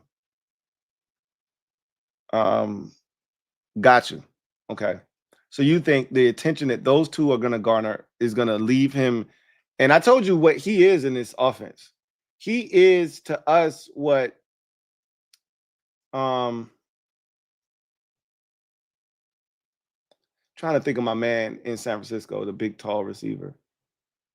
What his name is. I don't know why I'm blanking on his name. But he is to us what he is to them. And you're from that perspective, the way you phrased it and framed it, he was the one that really stepped up in some big games because a lot of the attention was going to Debo and Ayuk. And so he was allowed to make some big plays. Jennings, thank you. Who was that? Shan Mar, thank you. Jennings, Jawan Jennings made a lot of big plays in San Francisco. When you think about the 2023 run to the Super Bowl, you could argue that it was Jennings who stepped up in both the Lions game when they were trailing and the Packers game. He was massive in the Packers game. They don't win that game without him. So could Noah Brown be that for us? It's possible. It's possible. I wouldn't bank on that, but it's possible. Anyway, I digress. That's going to do it for me, your man Louie T, here on the Command Post Live. You know what it is. Post up. Take command. I'll be back today at some point with a stream. We will talk Trey Hendrickson. We will talk draft. And if any other moves happen with the Commanders, we will touch on those as well. I don't anticipate us doing much of anything tomorrow. Maybe one signing or two. And if there are signings, I could see one of two guys being brought back, Jeff Driscoll or the defensive end, Jalen Holmes. One of those two being brought back. If it's in-house. If they go outside of the organization, honestly, I don't really foresee them doing that. At this point, it feels like they've done everything they're going to do. Now I think it's all about getting ready for the draft, hitting up these pro days and kind of hitting the pavement and getting prepared for the draft. That's what it feels like. Does he have one more atom bomb up his sleeve? Maybe. We'll see. But I digress. That's going to do it for me. Tizzy Bang, been a member for 40 months. Salute. Writes, 8 more months, 4 years. You and Rio are hilarious.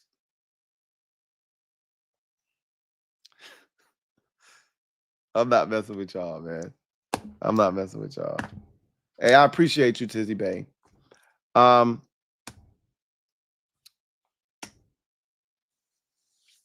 You guys enjoy the rest of your evening, and I will see you guys mañana or today. It'll be today, since we are past 12 o'clock hour on the East Coast.